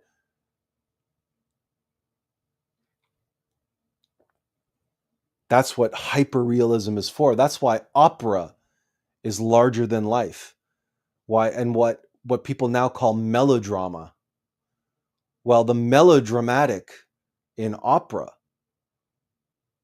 is there, and like Wagner is there precisely to raise the stakes and to use music and spectacle to take that audience and to pull them out of their temporal reality into a sacred space to have a sacred experience with hyperreality, with a fifth dimensional, sixth dimensional, seventh dimensional experience, not a three-dimensional experience.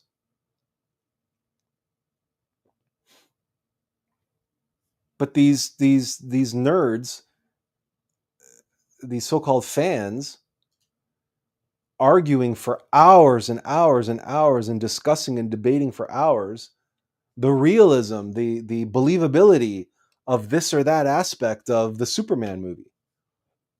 Oh, and he would never have done that, and he could never have done that, and this and that, and it's like, that's because for all of the spectacle in James Gunn's Superman, there's no hyper-reality. There's plenty of spectacle in Man of Steel. And people say, well, it was too grounded, it was too gritty, it was too this, it was too that. But it was hyper-realistic. It was hyper-reality. They just weren't able to go there. They couldn't get past. It's just like many people can't get past opera, the bombastic music of Wagner or whatever, or they can't get past the melodrama. They bounce off the surface of it. They don't know how to surrender to it. They can't escape the judgments, the subjectivity, and the conditioning of their mind to allow themselves to enter into the hyper reality world of Star Wars or Lord of the Rings or The Matrix. You know, many people love the first Matrix movie, but they hate the second and third movies of the trilogy. They hate Matrix Revolutions. You know, they hate the scene with the Merovingian and all the philosophy and everything else. That, like, it loses them. They like the first one. Why? Because it was stylish, because it was sexy, and the gunplay was cool, and it was this and it was that, and it was right. They really liked the cool, grounded, believable aspects of the first movie, the stuff that they wanted to identify with. And then they said, you know, it just got really weird and silly and stupid and dumb, and all these other things that they got that they apply to it, because they weren't willing to go into the hyper reality that the Wachowski brothers were weaving for them in the Matrix trilogy. And that's why so many people are locked out of the ultimate truth of the Matrix. So many people believe that the Matrix is out there, and they say being red pilled is becoming a conspiracy theorist and waking up to all the ways in which the global elite and the bankers and the Illuminati and everybody else is enslaving humanity with propaganda and with media and with the news and with all the lies, right? So the Matrix is out there. But that's not what the Matrix is about. Even in the Matrix, there is no Matrix out there. There is even, and in our world, there is no out there. There's only in here. So to be red-pilled means to awaken from your sleep, to awaken from the Matrix, has nothing to do with anybody or anything out there. But that truth is lost on the vast majority because they couldn't go into that hyper reality that the Matrix was trying to take them, that Tolkien was able to do. It's much easier to do with fantasy than it is with science fiction, because science fiction, by definition, has science at its core. There has to be some scientific basis for the fiction part. The fiction is the story, but the science is the grounded in reality part. So even Star Wars is not science fiction. Star Wars is science fantasy. It's just fantasy in space. That's all it is. But the science in Star Wars is very, very sketchy at best. It's more magic than it is science. That's what makes Star Wars fantasy. And frankly, The Matrix is fantasy as well. It's hard to really call The Matrix sci-fi. Well, people call it cyberpunk, which was a term that was essentially born in the 80s, and one of the films that brought it into reality was Blade Runner. It's a subgenre of science fiction, based on certain stylized elements and whatnot that we don't need to get into. But if you've seen Blade Runner, you know cyberpunk when you see it. And so The Matrix was heavily influenced by movies like Blade Runner and novels like 1984, and certainly the film 1984. So, and then, Brave New World, Logan's Run. I mean, there's a lot of classic science fiction, which is really, it's more science philosophy fiction than just a story based in some whatever futuristic,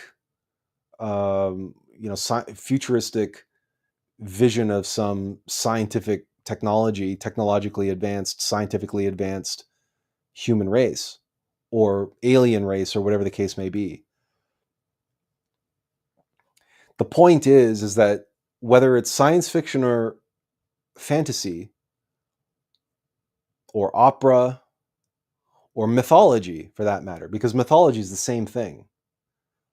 The point is to create a hyper reality.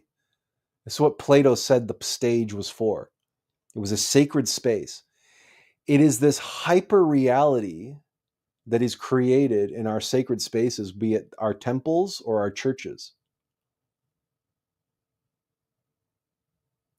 There's a reason why cathedrals are built the way they are built, or the way they were built, and why temples were constructed the way they were constructed. So that when you entered into them, every facet of your being could accept that you were walking upon sacred ground, that you had entered into a different reality, a hyper reality,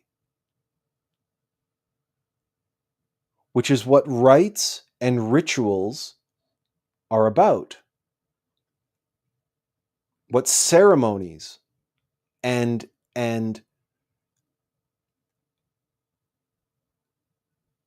congregations acting in unison, in harmony,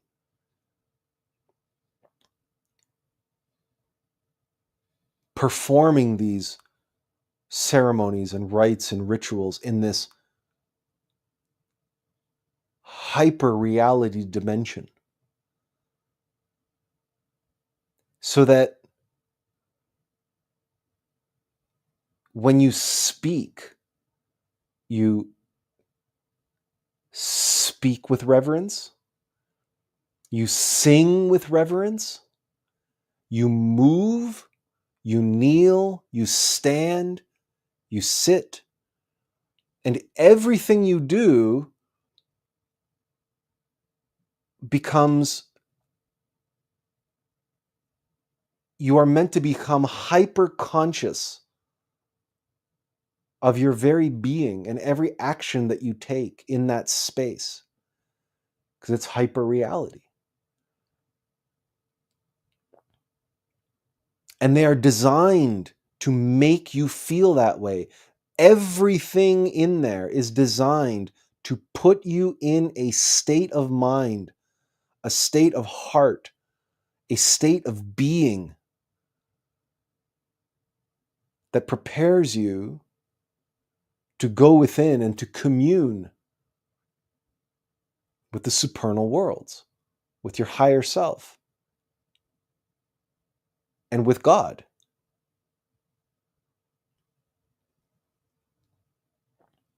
So there is a profound performative science at work,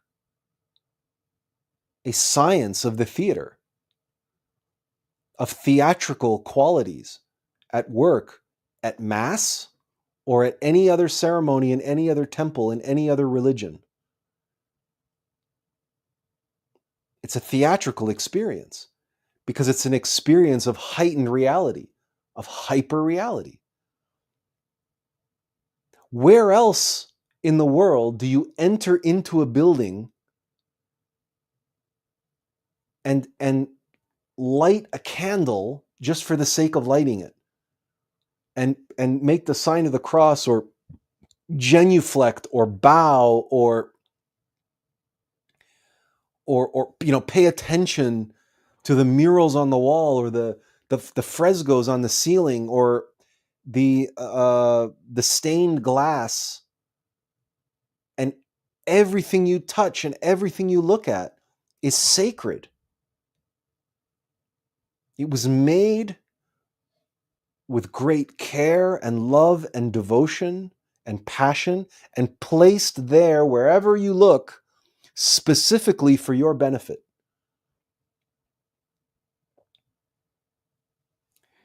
John Anthony West, who was a great symbologist and an Egyptologist in his own right, he once, there's a great documentary about him called Magical Egypt. And there's this video of him giving a tour of the Temple of Luxor in Egypt. And he's going through the temple with a small group of individuals, and he's shining this flashlight up on the walls. This enormous chamber, and it's all dark. And I guess they went there at night for a reason. He says, I'm going to try to walk you through the same experience that an initiate might have had, right, thousands of years ago, during the golden age of Egypt, when these initiates were first walking into this temple. And he said, now imagine yourself an initiate, not knowing anything, but you walk into these temples, and these walls are illuminated by burning torches and candles, and you see yourself surrounded by these living walls. And that's how he described them, these living walls, because carved into these walls on all sides, and the floor and the ceiling, were all of these hieroglyphs and all of these symbols and these archetypal images and symbols carved into the very living rock that come alive in light and shadow. And everything is now around you is alive and projecting onto you their universal truth, the living, breathing word carved in the living rock. And you, as an initiate, imagine yourself walking into here and experiencing this for the first time. And imagine the impact that must have had on those souls when they experienced that.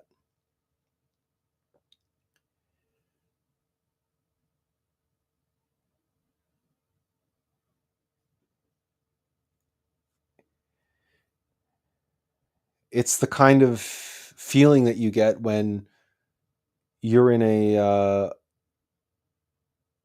Catholic cathedral and they start playing Bach on the pipe organ, and that music starts resonating through that stone cathedral, and and it's penetrating every molecule of your being, and you're just caught up in that vibration of that beautiful music, and every stone and all the glass and all the wood and every soul in that space all resonating in harmonic perfection with God's music. And it has an impact on you. It changes the way you feel. You you are taken to a different level of experience.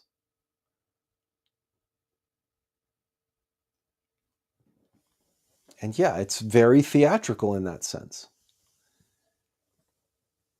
And great movies, truly great film, create that kind of heightened reality and hyper realistic experience where you feel as though you are not only being given a chance to touch the divine, but that the divine is reaching out through that big screen and through that surround sound and is reaching in and is touching your soul in some way.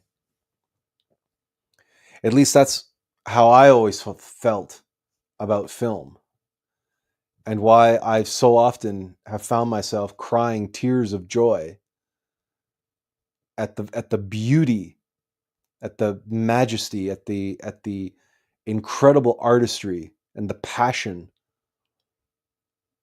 of and the power of the Christ that is being conveyed through that medium.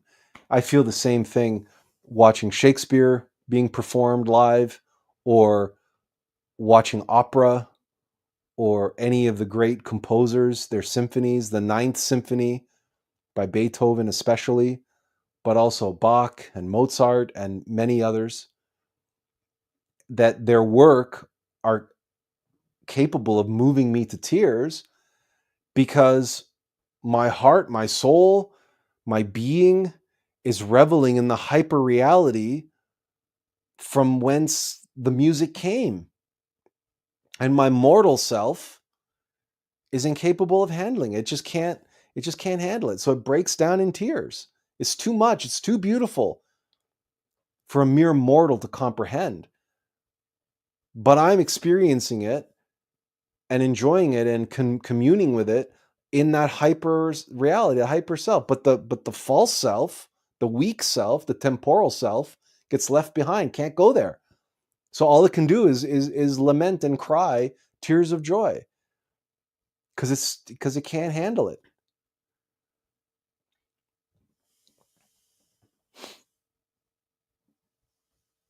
And I felt that way in 1978 Superman and 2013 Man of Steel, but I did not experience one iota of that in James Gunn's Superman.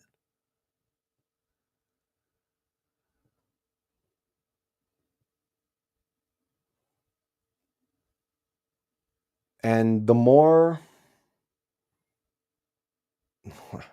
I find myself going to modern movies less and less, and watching modern productions less and less, because I find they are, with each passing year, they are less and less special. They are more and more mundane. They are more and more just empty entertainment, like junk food. No spiritual nutrition whatsoever.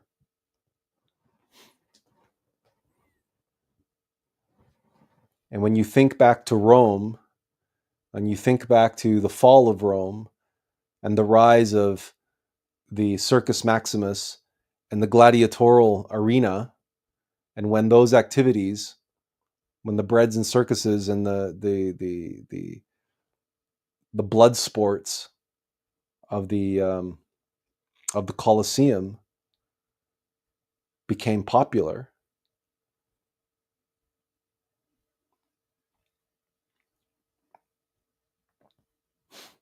There's a parallel to be drawn there.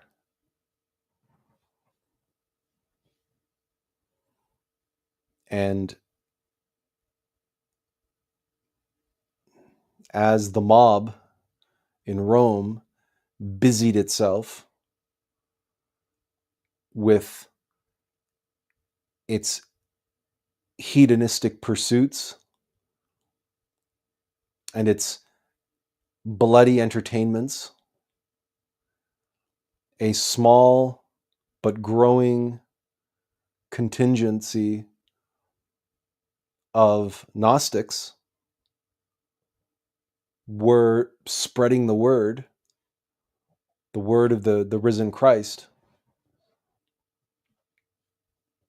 And they would later be known as Christians and be persecuted by Rome and the mob for their beliefs, until eventually they grew in number and influence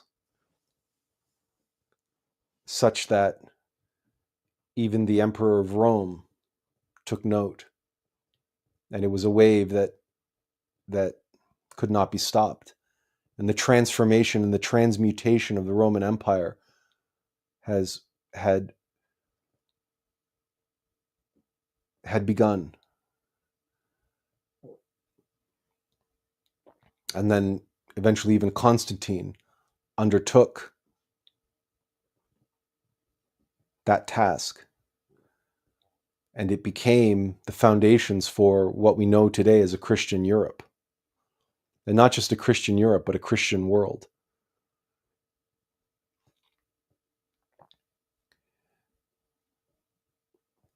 Something very similar needs to happen right now. And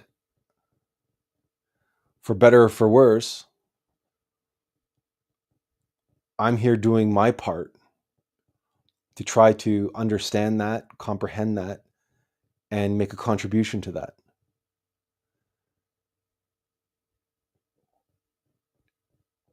To help humanity undertake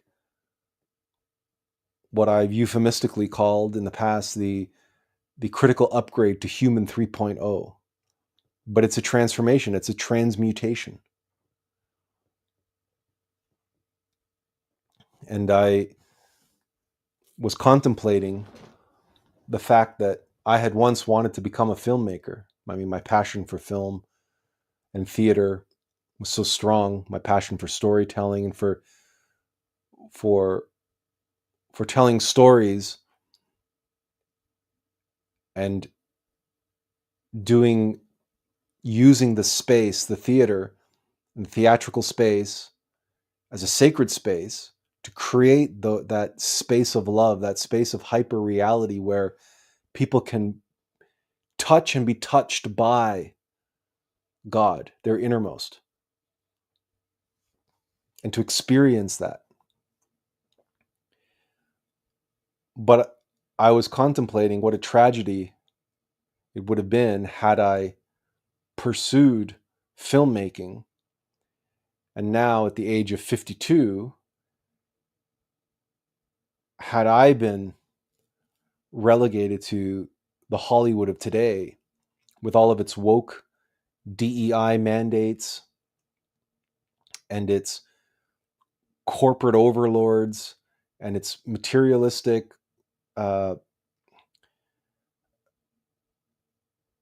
finance driven, numbers driven, give the mob what they want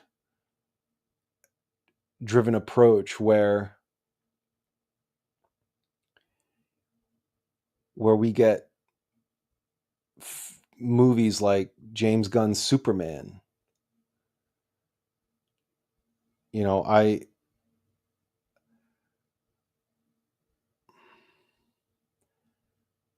I feel very lucky. I feel very blessed that I was spared the tragedy and the frustration and the agony of devoting my life to a craft and an industry that has walked away from truth, that has walked away from light, and that has walked away from enriching its audience and creating what they used to call movie magic. Because while you can say that the studios and Hollywood were always motivated by money, and we're never, moral or ethical, from any spiritual stance. On the one hand, you can say that, but on the other hand, Hollywood is the entity that created films like The Ten Commandments and Ben-Hur and Lawrence of Arabia and countless other movies, and Wizard of Oz and Star Wars and countless other movies. Like, yes, we can say on one level that Hollywood producers and Hollywood executives were always unscrupulous, cold-hearted, and, but for all of their faults, for a time, they recognized, they appreciated the need to do good art, to make beautiful things, to make works that would last the test of time. And we cannot discount the works of people like Chaplin, or even the Warner Brothers animation department, and Walt Disney. And none of these people were perfect. Nobody's perfect. You and I aren't perfect. To shine the spotlight on these people and put these and say, oh, but look, and they did this and they did that and they had these faults and those faults. Look, nobody's going to pass that litmus test. But let their work speak for themselves.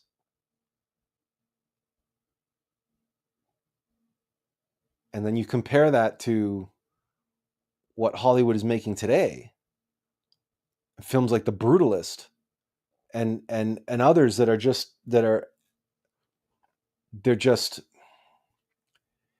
and in James Gunn's Superman. And Denis Villeneuve's Dune. There's someone who claimed to be a great fan of the books, to be a great fan of Frank Herbert's epic masterpiece, and that he dreamed his entire life of putting it to film.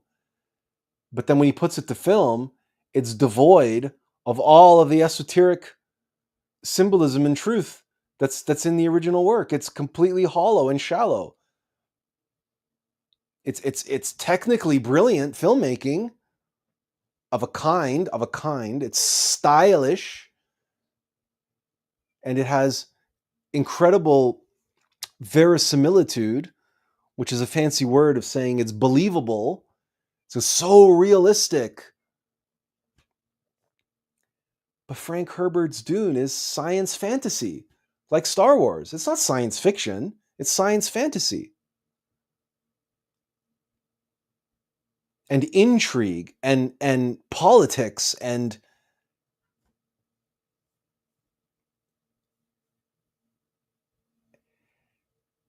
religion, spirituality. And most of that was stripped out of Dune to get Denis Villeneuve's vision, if you want to call it that.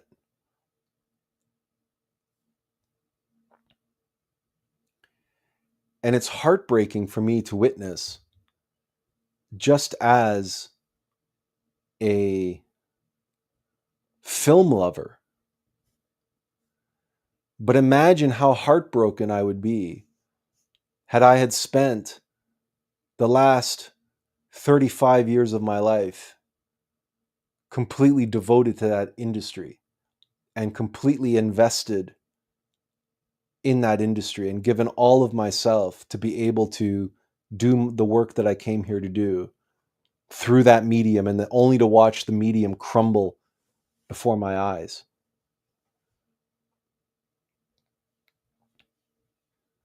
Because that's what we're all witnessing. I mean, I don't have to convince you of anything. Just turn on Netflix. Look at the slop that's being served up these days. They call it content. Where is the Lawrence of Arabia? Where is The Godfather? Where's Close Encounters of the Third Kind? Where's Logan's Run even, or you know Raging Bull? Where's Rocky?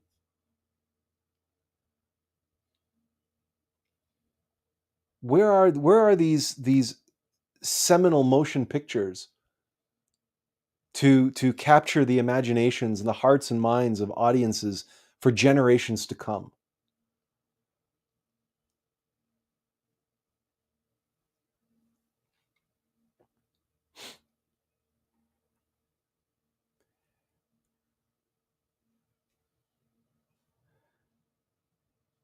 Which is why the conscious arts that Attlas is really here to master and to promote and to teach and to help others is the art of transmutation, the art of death and resurrection. It is the reason. It is what was embodied in Zack Snyder's Man of Steel, and what is completely absent from James Gunn's Superman.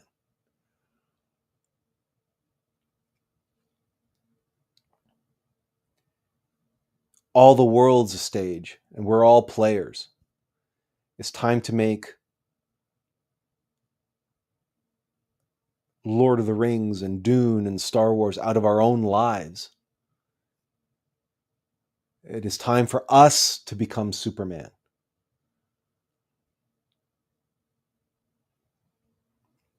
It's time for us to face our own Lex Luthor, our own Zod, our own Joker, our own Moriarty. For us to become the hero in our own story and descend into the labyrinth of the underworld.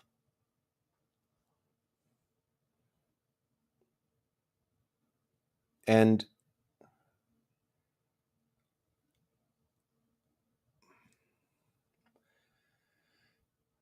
it's becoming, for Gen X, who grew up in the 70s and 80s, we have, I can point to films like The Shawshank Redemption and others that we grew up with, fantasy and science fiction and others, and I can point to those films and I can show heroes there and share stories from there, our modern mythologies.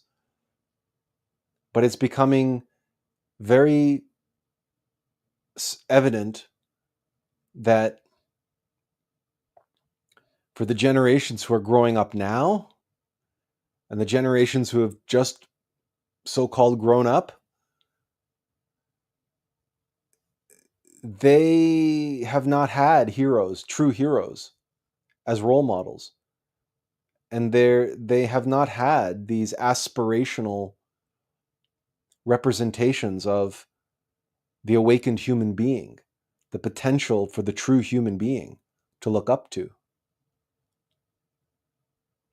And they've been poisoned with all manner of egotistical, hyper self-love and search for self-satisfaction and victimization and all the rest of it that make them weak, make them overly sensitive and entitled.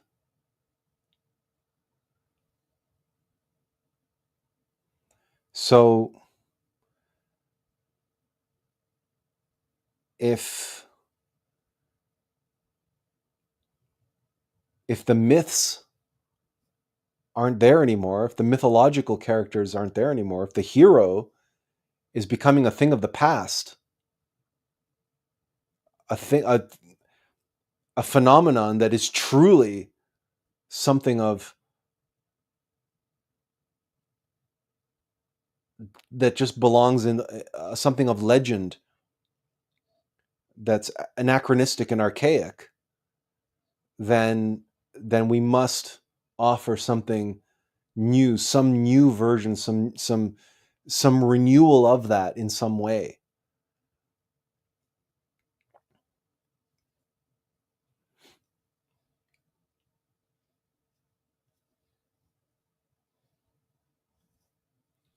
And how exactly we go about doing that, I'm not sure.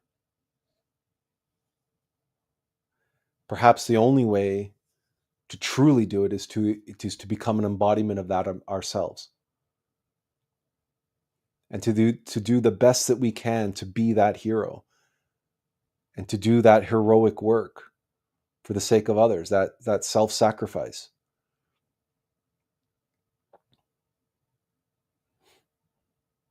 And for my part, the person that you see here wearing the glasses is just Clark Kent, right? I'm just the physical vessel.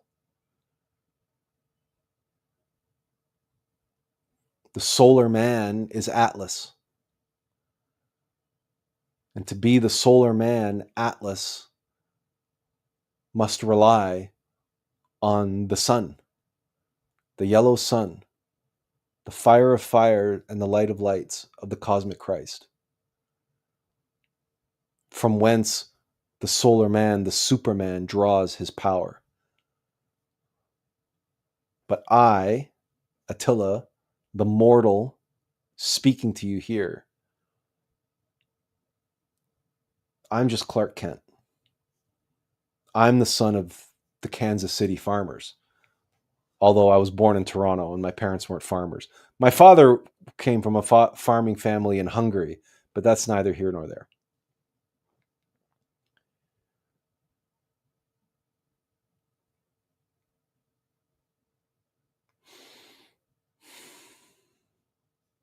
And maybe that's it, because it's clear that people don't even know how to talk about modern mythology anymore.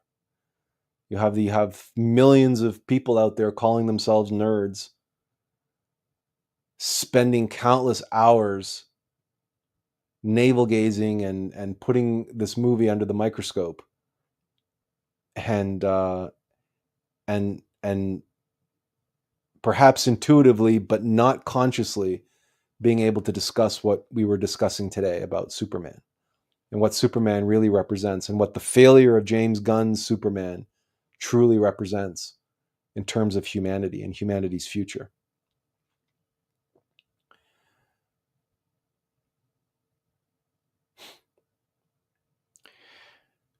But I hope in a little less than 3 hours, we were able to discuss what really matters about Superman, and who he really is, and what he truly represents.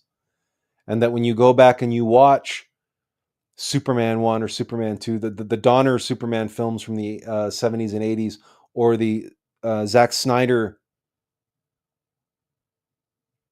Man of Steel from 2013, that you can appreciate those films on that deeper level, and allow them, the way they spoke to you in the past, to open up and make you even more aware of how beautiful and magical they truly were in their symbolism, in their imagery, and in the execution, in the reverence, the gravitas, the care and the reverence with which they treated what most people just thought was a cartoon character, a comic book character, but who was far more than that. Far more than that. Does anybody have any comments or questions before we call it a day?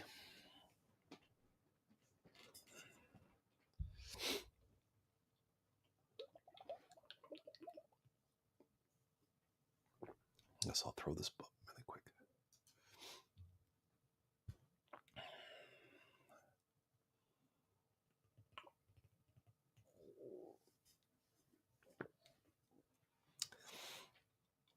In case you're interested, it's a worthwhile movie to go see. If for no other reason that you get to judge for yourself, see if I'm full of shit.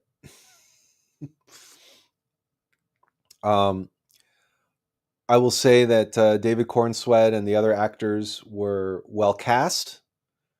They did the best that they could with the material that they were given and the direction that they were given.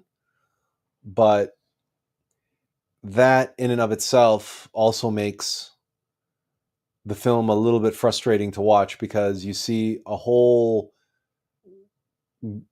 deal more potential left on the cutting room floor.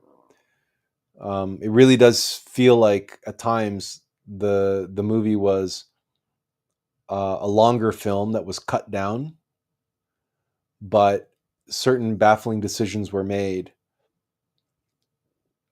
Time was spent on certain things just for the sake of a joke that was like, you could have used that precious time to, flesh out a character, or give some of the scenes some more breathing room.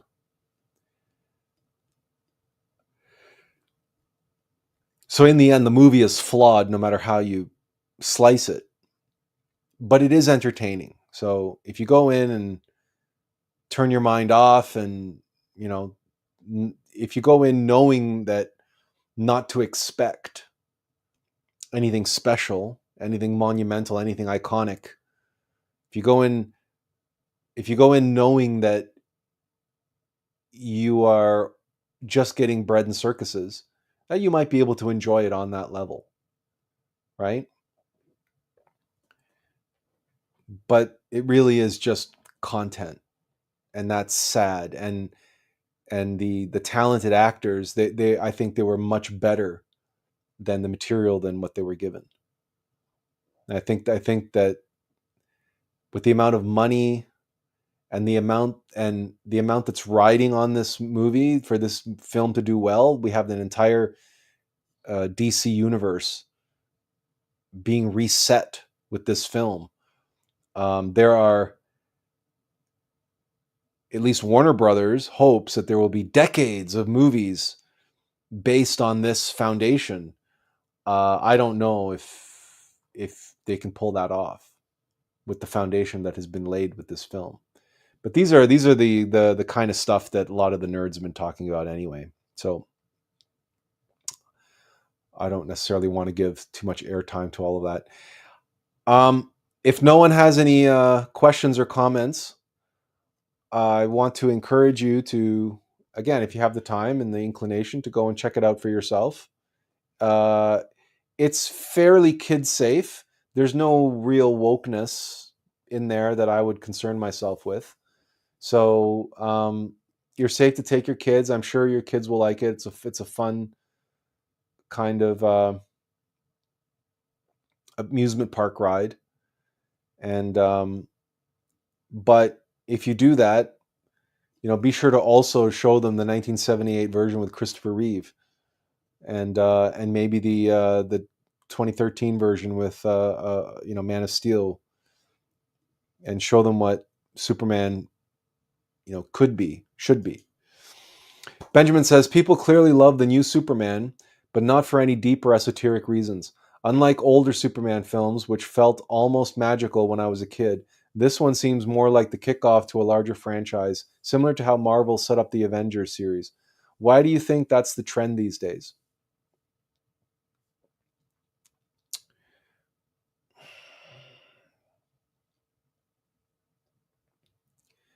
Humanity's run out of steam. It's in decline. Humanity is suffering from old age. We're in the Kali Yuga. It's It's the same reason why there were no great works of art created in the Roman Empire during its decline.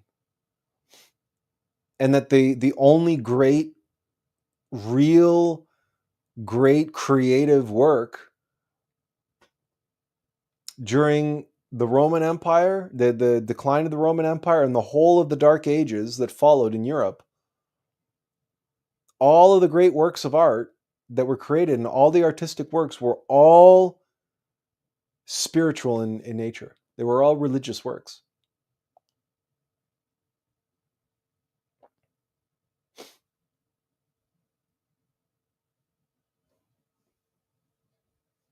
There was a time when the dominant storytelling, mythology, was dovetailed and fused and connected with, whole with, the Christic force that inspired it.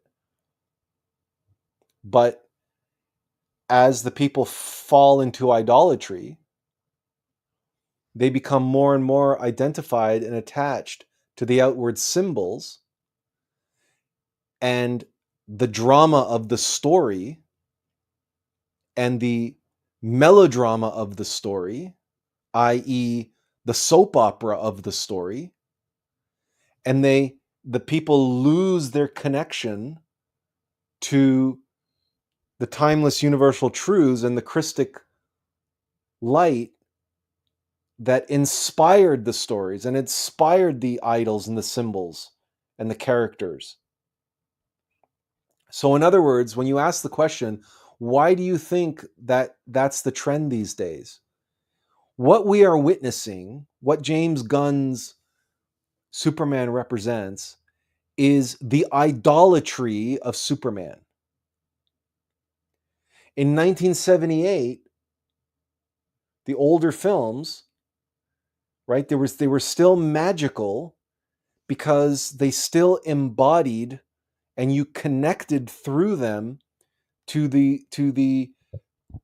what the symbols, what Superman symbolized, which was magic, the transformation of the human being, the intellectual animal into the human being, the transformation of Clark Kent into Superman, right? The earthly man, the temporal man, and the celestial man, two become one, and he is the Superman, right? The Übermensch. That's Nietzsche's Superman. The awakened human being, the self-actualized human being, the Superman. But over the years, right, it's the same thing that happens to characters embodying the Christ in Scripture, whether it's Moses or whether it's Jesus or whether it's Buddha. People become identified and attached to the outward form. So you have Christians who are fanatics about Jesus. And you got to believe in Jesus, and you got to embrace Jesus and accept Jesus as my Lord and Savior, and Jesus this and Jesus that, and what would Jesus do, and Jesus, Jesus, Jesus, Jesus, Jesus. And it's like, there's so much Jesus, they forget the Christ. Well, it's the same thing with all the superheroes. Like I have this meme that I've shown you in the past talking about Iron Man and Ultron and what they represent.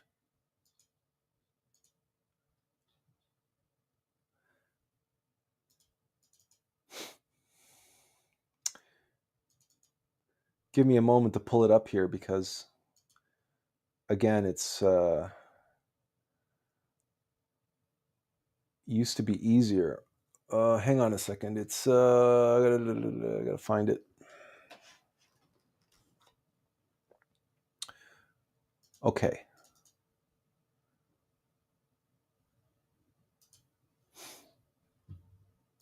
So I have this meme of Iron Man and Ultron. And Iron Man, we're living in the Iron Age of humanity. And Iron Man represents a true human in the Iron Age. You have the creator, the innermost, is Tony Stark. He's the creator inside of this mechanical suit. The mechanical suit has its own AI called Jarvis. But what powers the suit and what actually keeps Tony Stark alive, the innermost creator of the suit alive, is this arc reactor. Arc,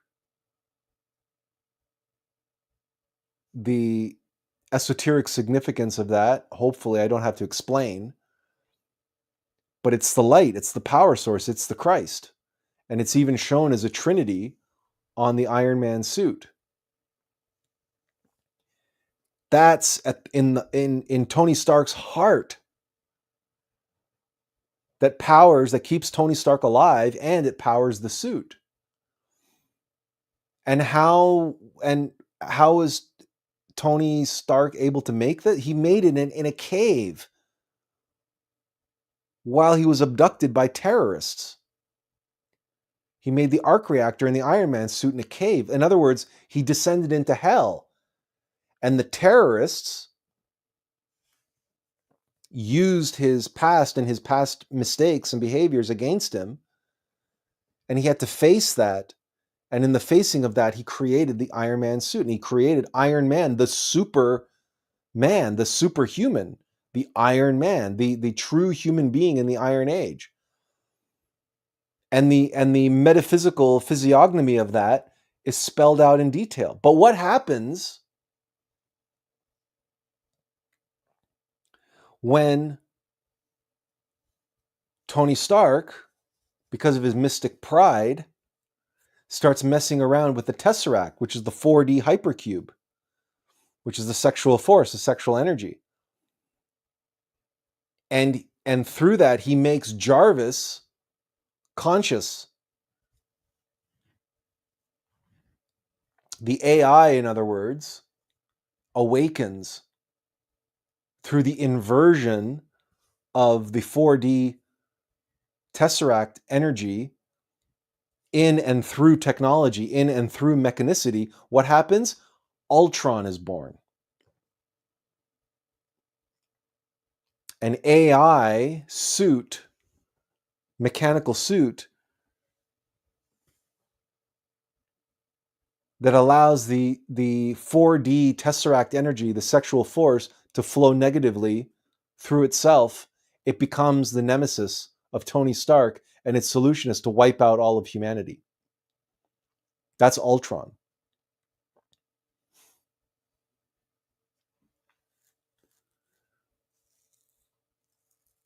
But now, it's not like anybody knew any of this when they saw it the first time. But like you said, now it's just explosions and this and that and the other thing, because people become obsessed and they idolize and they identify with the characters, and they don't comprehend the significance, the esoteric meaning and the significance. Benjamin says, thanks for sharing your thoughts on this. I completely agree. It does feel like we're in a period of decline with a real lack of deeper divine inspiration in today's arts and media. Even the reels everyone's hooked on are mostly just content without much substance. Unfortunately, that's sad but true. Leah says they started worshiping him instead of following his teachings. Yeah, and that's one of the reasons why Master Samael said, "Do not follow me." Master Samael, the avatar of Aquarius, he had to tell people, "Do not follow me. I do not want you to make a cult of personality out of me and my teachings." And yet, I have known Gnostic organizations. I have known members of Gnostic organizations who are basically Samael Envoyer cults. It always happens. I've met Buddhists who are idolaters. They idolize Buddha. They treat Buddha like a god. And they worship him like Christians worship Jesus. And Buddha didn't want that. Buddha didn't tell anybody to do that. But it always happens. It's called idolatry. And it's always what happens because the nature of ego is identification and attachment. Ego cannot ever actually merge or fuse together. That's alchemy. Alchemy literally means to fuse together like metal. Ego can't do that. No machine can do that. Right? Your vacuum cleaner can't merge with your toaster. It just machines don't work that way, and neither do egos. They don't work that way. But what can they do? They can attach themselves. They can link themselves. They can chain themselves together like the cars on a train, right? Or school, the schools of fish, or ants in an ant colony, or bees in a beehive, right? They can accumulate. You can't merge, but you can accumulate. And even merge, that's why mergers are horrible in business. They never work. Not really. There's always a bigger thing swallowing up another thing, and the smaller thing gets lost and gets swallowed up by the bigger thing. They never really merge in any way. That's only love can do that. Only consciousness can do that. So that's why Jesus was not here, right, to be worshipped. He did not come here to be worshipped. He came here to teach how to become one with the Christ. To become one with Christ is very different than just sitting and worshiping or idolizing Jesus the man. But the ego cannot merge with Christ. God and the devil cannot mix. Oil and water do not mix. The white pieces and the black pieces do not merge on the board. That's not how that works. So long as we hold on to ego, and so long as we cling and remain identified and attached to the false self, well, we're going to remain identified and attached to, outward symbols, and we're going to fall into idolatry and fall into worshiping, and we're going to miss the forest for the trees. That's what that whole expression is about. All right. Does anybody have any other questions or comments? I want to thank everyone for taking the time today and spending it here and talking about Superman and what Superman really represents. And remember that the real Superman is inside of you. He's a seed. He's a spark. He's a potential. And in order for him to be able to be born within you and through you,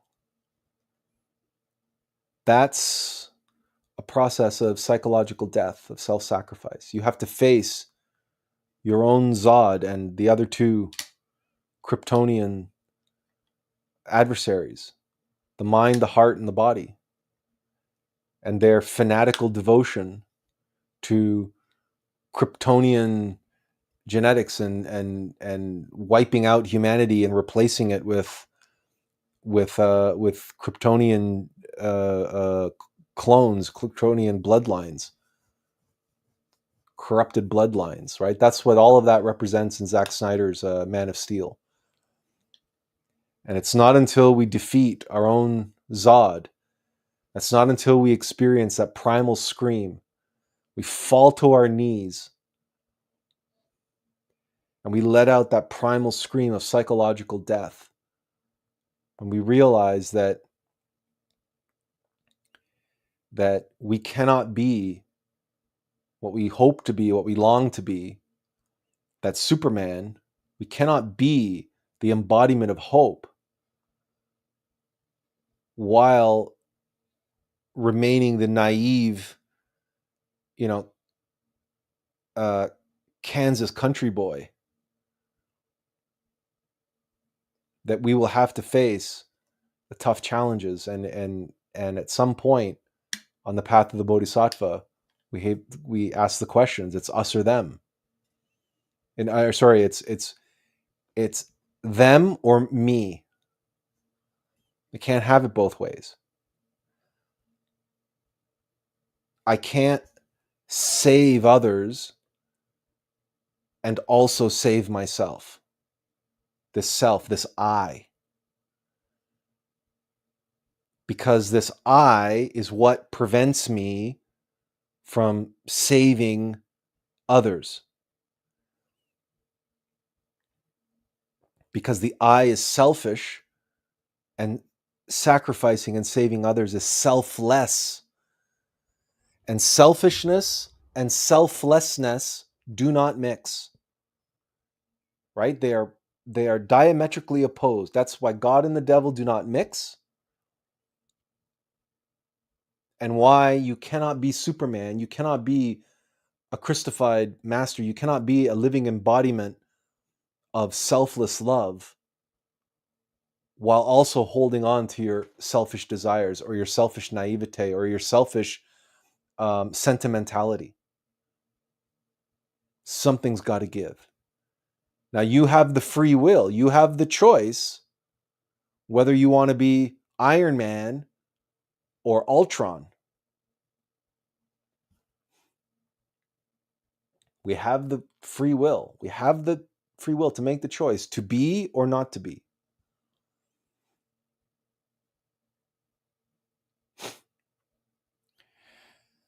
So I'll leave you with that, and hopefully you'll have a broader spectrum, a wider view, and a deeper context with which to approach these modern mythologies of the past and in the future. And perhaps we will be blessed in having some new ones come to light. We'll see how that goes. And perhaps something will become apparent as to what can be done or should be done, and how it should be and how it can be done in the wake of the devolution and degeneration of modern myth and modern myth making and modern storytelling.